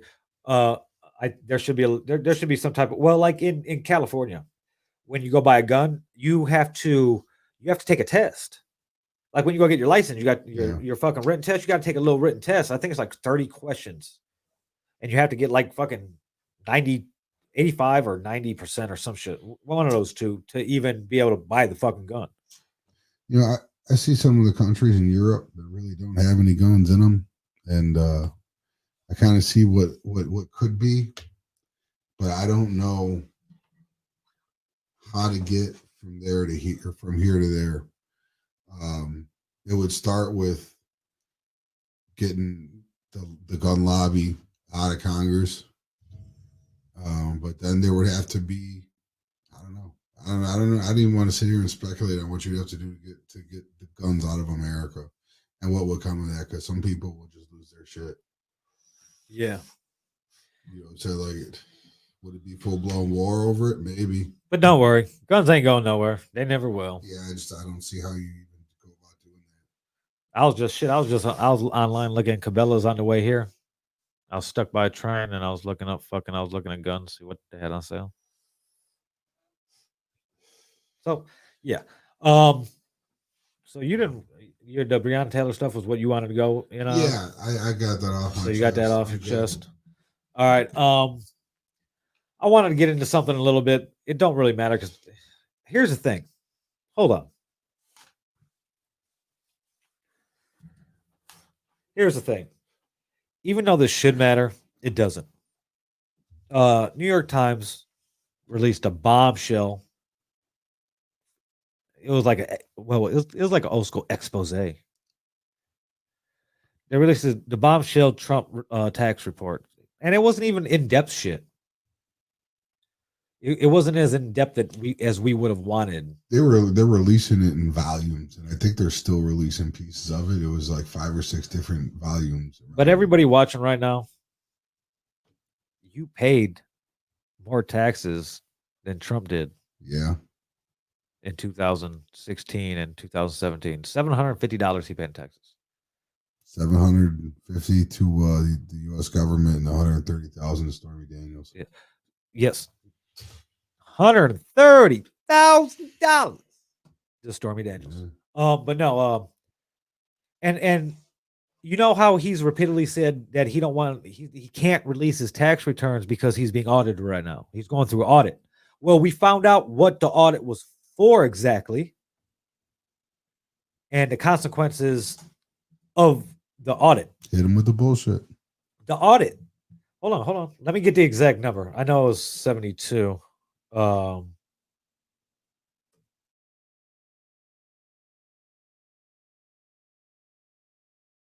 believe it was 72.9.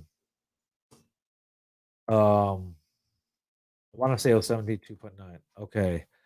There we go. Basically, he's getting audited because he got a refund, a tax refund, a tax check.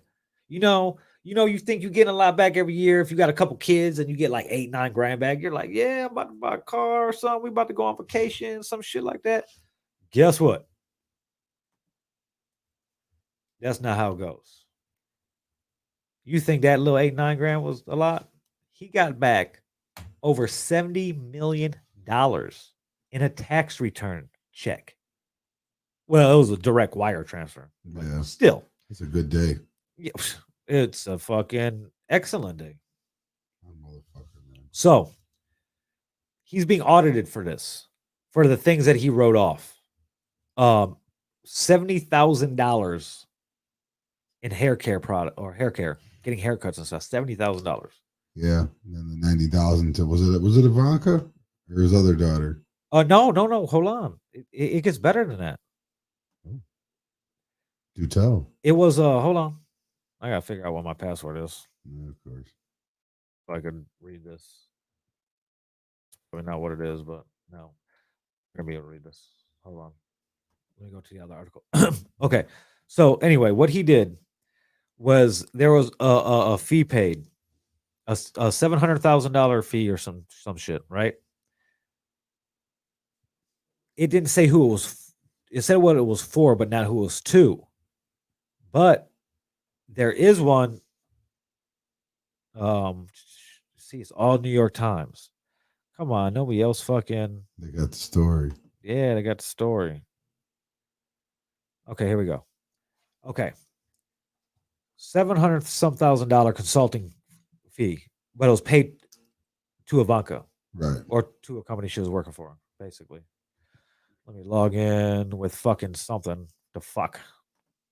Log in with fucking Google. There we go.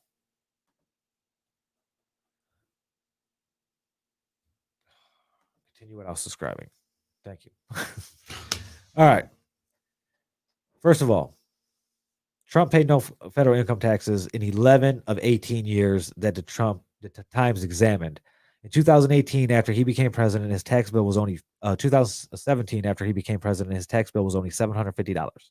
He paid no taxes 11 of 18 years that the Times examined. No taxes. You know what that means? That means he made no money. That means that the image that he's been upholding and shit like that, it's all a sham. It's fake. That's fake news, bro. It's fake news, bro. He's not a billionaire. Fake news, bro. He might not even be a millionaire. He owes $1 billion. He owes $421 million over the next 2 years that he is personally guaranteed. There's more money after that. They say he's like $1 billion in debt, bro. His money from The Apprentice, gone. And it's all personal guaranteed loans. All. I learned a little bit about what that meant. And what that means is once you've devalued all your assets to the point where you can't leverage them for anything, you have to put your own personal name on it. And it's like a last ditch effort for people with tore up fucking credit. Yes. And that's what he's doing. What we don't know is who he loaned the money from. Yeah, it's pretty damn sure it's not a U.S. investor, because no one in the U.S. will give him money. He gets laughed at the banking community. Yeah, he reduced his tax bill with questionable measures, including the $72.9 million tax refund that is the subject of an audit by the IRS. Many of his signature businesses, including the golf courses, the hotels, everything he owns, reported large amounts of money that has been lost. Losses that have helped him lower his taxes. Because every time he loses so much, he could apply that losses elsewhere. So that's why he's not paying no personal income tax. Does it say what year he got that refund? No. I wonder, it probably does, but not in here. Was he in office? No. That was before he was in office. Even while declaring losses, he has managed to enjoy a lavish lifestyle by taking tax deductions on what most people would consider personal expenses, including residencies, aircrafts, and the $70,000 in hairstyling for television. Ivanka Trump, while working as an employee at a Trump organization, appeared to have received consulting fees that also helped reduce the family's tax bill. 90 grand. As president, he has received more money from foreign sources and U.S. interest groups than previously known. The records do not reveal any previously unreported connections to Russia, though. So it's also important to remember that the returns are not an unvarnished look at Mr. Trump's business activity. They are instead his own portrayal of his companies compiled for the IRS, but they do offer the most detailed picture that we've been able to see. Yeah. I don't know who's surprised by any of that. I mean, he was on 4 fucking bankruptcies. Yeah. And look at everything he's done. Like all this shit fucking screwed over hundreds of contractors. And that's what the he does. School, the charity, the condos. These people will build these places and then he won't pay them, and then they'll go to court and fucking settle out of court. Yeah. For way less than what he owed them. You know? Let's see. I want to get into the fucking payment to Ivanka. He made $427.4 million off their apprenticeship. Gone. Where is At least so he claims. Yeah. In his taxes. Yes. So he claims. But well, yeah. Shit. He really and nobody's really licensing his name like that anymore. All his golf courses, all of them are losing money. Well, it's definitely a bad year for all that sort of thing. Well, it's just not this year. Yeah. They've continually lost money. This is a long ass fucking article. Yeah, man, that's why I didn't really dig into it. Plus, it just doesn't move people. Unfortunately. Why don't people care? That's the thing. I don't know, man. Maybe because they do it too if they could. Yeah, we'll probably. Yeah, I mean. I mean, truth be told, is that what it's about, or it's just because people just want to defend them? The art of the write-off. I mean, I think the real conversation here is legal or illegal. There's some bad tax law in this country. Oh, the tax goes all fucked up. And you know what? And the Democrats are as guilty as anyone.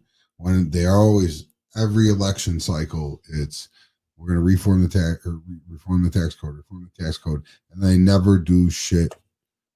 We have to stay on that topic and keep pushing that issue because this shit is crazy. That if this isn't illegal, it fucking should be. Here we go. Period. All right. Mysterious big payments and business deals can also raise red flags, particularly in place where bribes or kickbacks to middlemen are routine. While there's no evidence that Mr. Trump, who mostly licensed his name to other people's projects, is not involved in securing government approvals, has engaged in such practices. Rather, there appears to be a closer to home explanation for at least some of the fees. Mr. Trump reduced his taxable income by treating a family member as a consultant and then deducting the fee as cost of doing business. The consultants are not identified in tax records, but evidence of this arrangement was gleaned by comparing the confidential tax records to financial disclosures that Ivanka Trump filed when she joined the White House staff in 2017. Ms. Trump reported receiving payments from a consulting company she co-owned, totaling $747,622 that actually matched consulting fees claimed as a tax deduction by the Trump Organization for hotel projects in Vancouver and Hawaii.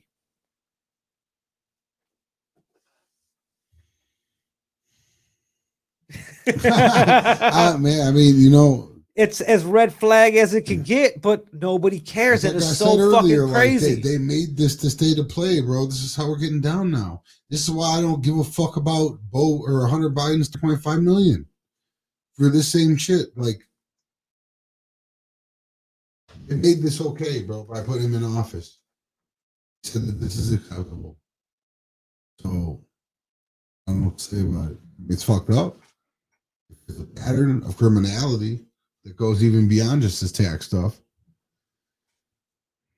But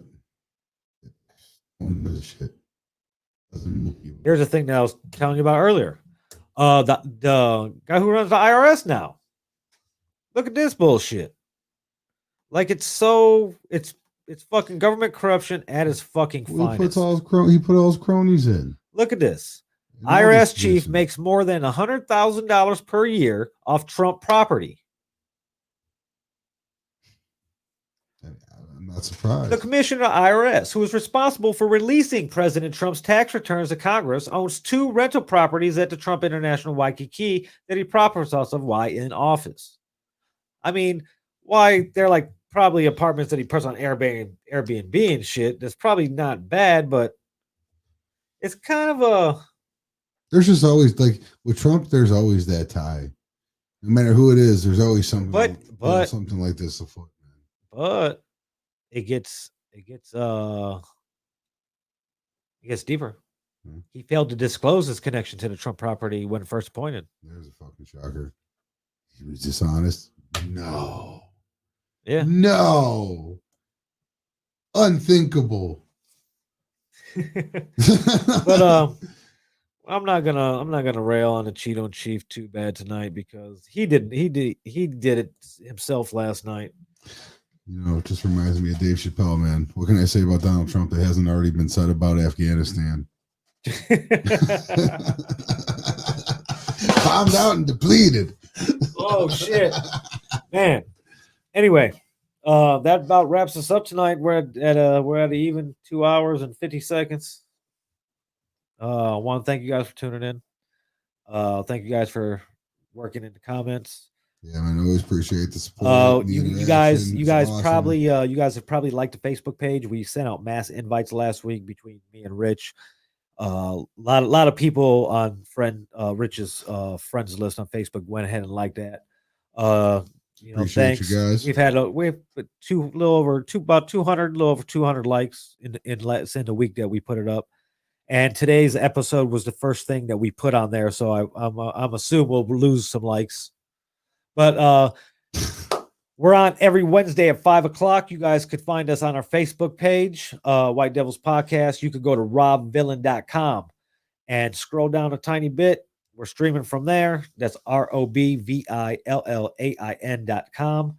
You could go to Google, search Villain Radio Network, White Devils Podcast, and our Google channel come up. Our YouTube channel. I need you guys to go to our YouTube channel. The video that you're watching right now will lead you to our YouTube channel. Go to that YouTube channel, please. It's Villain Radio Network, and please subscribe. We can't do a custom URL for the YouTube channel until we get 100 subscribers. We're sitting at about 51 right now. Let's get those other 49 guys. I appreciate you guys tuning in. We will be next week back. It's like I've been watching fucking Star Wars. We'll be back next week. Same bad time, same bad channel. Yeah. We will be back with the Danger Zone with me and El Brown. I believe next Wednesday. We're moving into Wednesday. All my shows will be on Wednesday. It'll start with the Danger Zone at 2:00, leading to this at 5, and then 7:00. Me and Indy Uchiha with Unpopular Opinion, all right here on the Villain Radio Network. You can hit us up at the Villain Radio hotline 219-702-6028. We are a full-fledged multimedia production facility. We have 2 recording studios and a podcast area where you could see we have a green screen behind us. So you got an idea you need somebody to help you with it. You want to get better. Let's go to strip club. Let's end this in the strip club, Rich. Yeah, this is a very dedicated dancer because she's going to maintain this position. I can sing too, though. Yeah. Oh shit, Rich can sing. I can't sing for shit, man. We could also go to where Trump's going to end up if he loses the election in the visiting room. Man, come on, I swear I'd never go back, bro. Get out of here. But we all know money doesn't talk. So thanks for tuning. But more money will make you talk. So whoever got the most, right? Thanks for tuning in, guys. We'll be back next week. You guys could also hit up the Facebook page. Like, I don't really want to turn off the comments on the Facebook page because it might give us ideas. Not the comments, but I don't think we should let people. I don't know if they should post on our shit. Well, we'll see what happens. No, we'll talk about it. But check out, that way it could give us something to talk about, even if it's conservative people giving us points that we could discredit probably fairly quickly. Yeah, I'm sure they'll come fully reasonable. Yes. Ready for deep stimulating conversation. Yeah, that's definitely the playing field. While I would love to say that I'm a centrist and I'm centered on all things. Sorry, I said this country is the majority of it, as we've seen since Trump has become president, is so far right that being left is being center. I believe in progress, man. Yeah, I believe in progress, and I believe everybody deserves moving forward to be treated equally. Yeah. So, thanks for tuning in. Have a good night, guys. We're gonna end this shit. I'm probably gonna get flagged for this little music intro we do when we start the show, when we end the show. Probably gonna get flagged for it because I did last week. I'm like, it comes in a fucking DJ pack of sounds I can load into my turntables. I would really love to add music to this show, bro, but it's hard to do. Facebook is hating on us heavy. Well, it would be have to music that we know the people that give us the rights, local people and shit like that. The shit I wanted to play. Yeah, I want to play some famous shit from people I've never met before and just jam out to that shit. That's how I get down. You know what? We could do that. We'll get cut the fuck off. No, see, we could do an after show where we could do stuff like that, where we wrap stuff up, but they'll have to move over to villainradio.live. You move over to villainradio.live and it's on my own server and everything, but it's not no Facebook or nothing like that. But it's almost to the point where there's a chat box and everything. I'm working out the bugs and the coding. Yeah. And you'll be able to watch us or watch whoever's doing shit and shit like that. So thanks for tuning in. Rich, Rob Vill. Good night, conservatives. Hey, stand back. Stand by.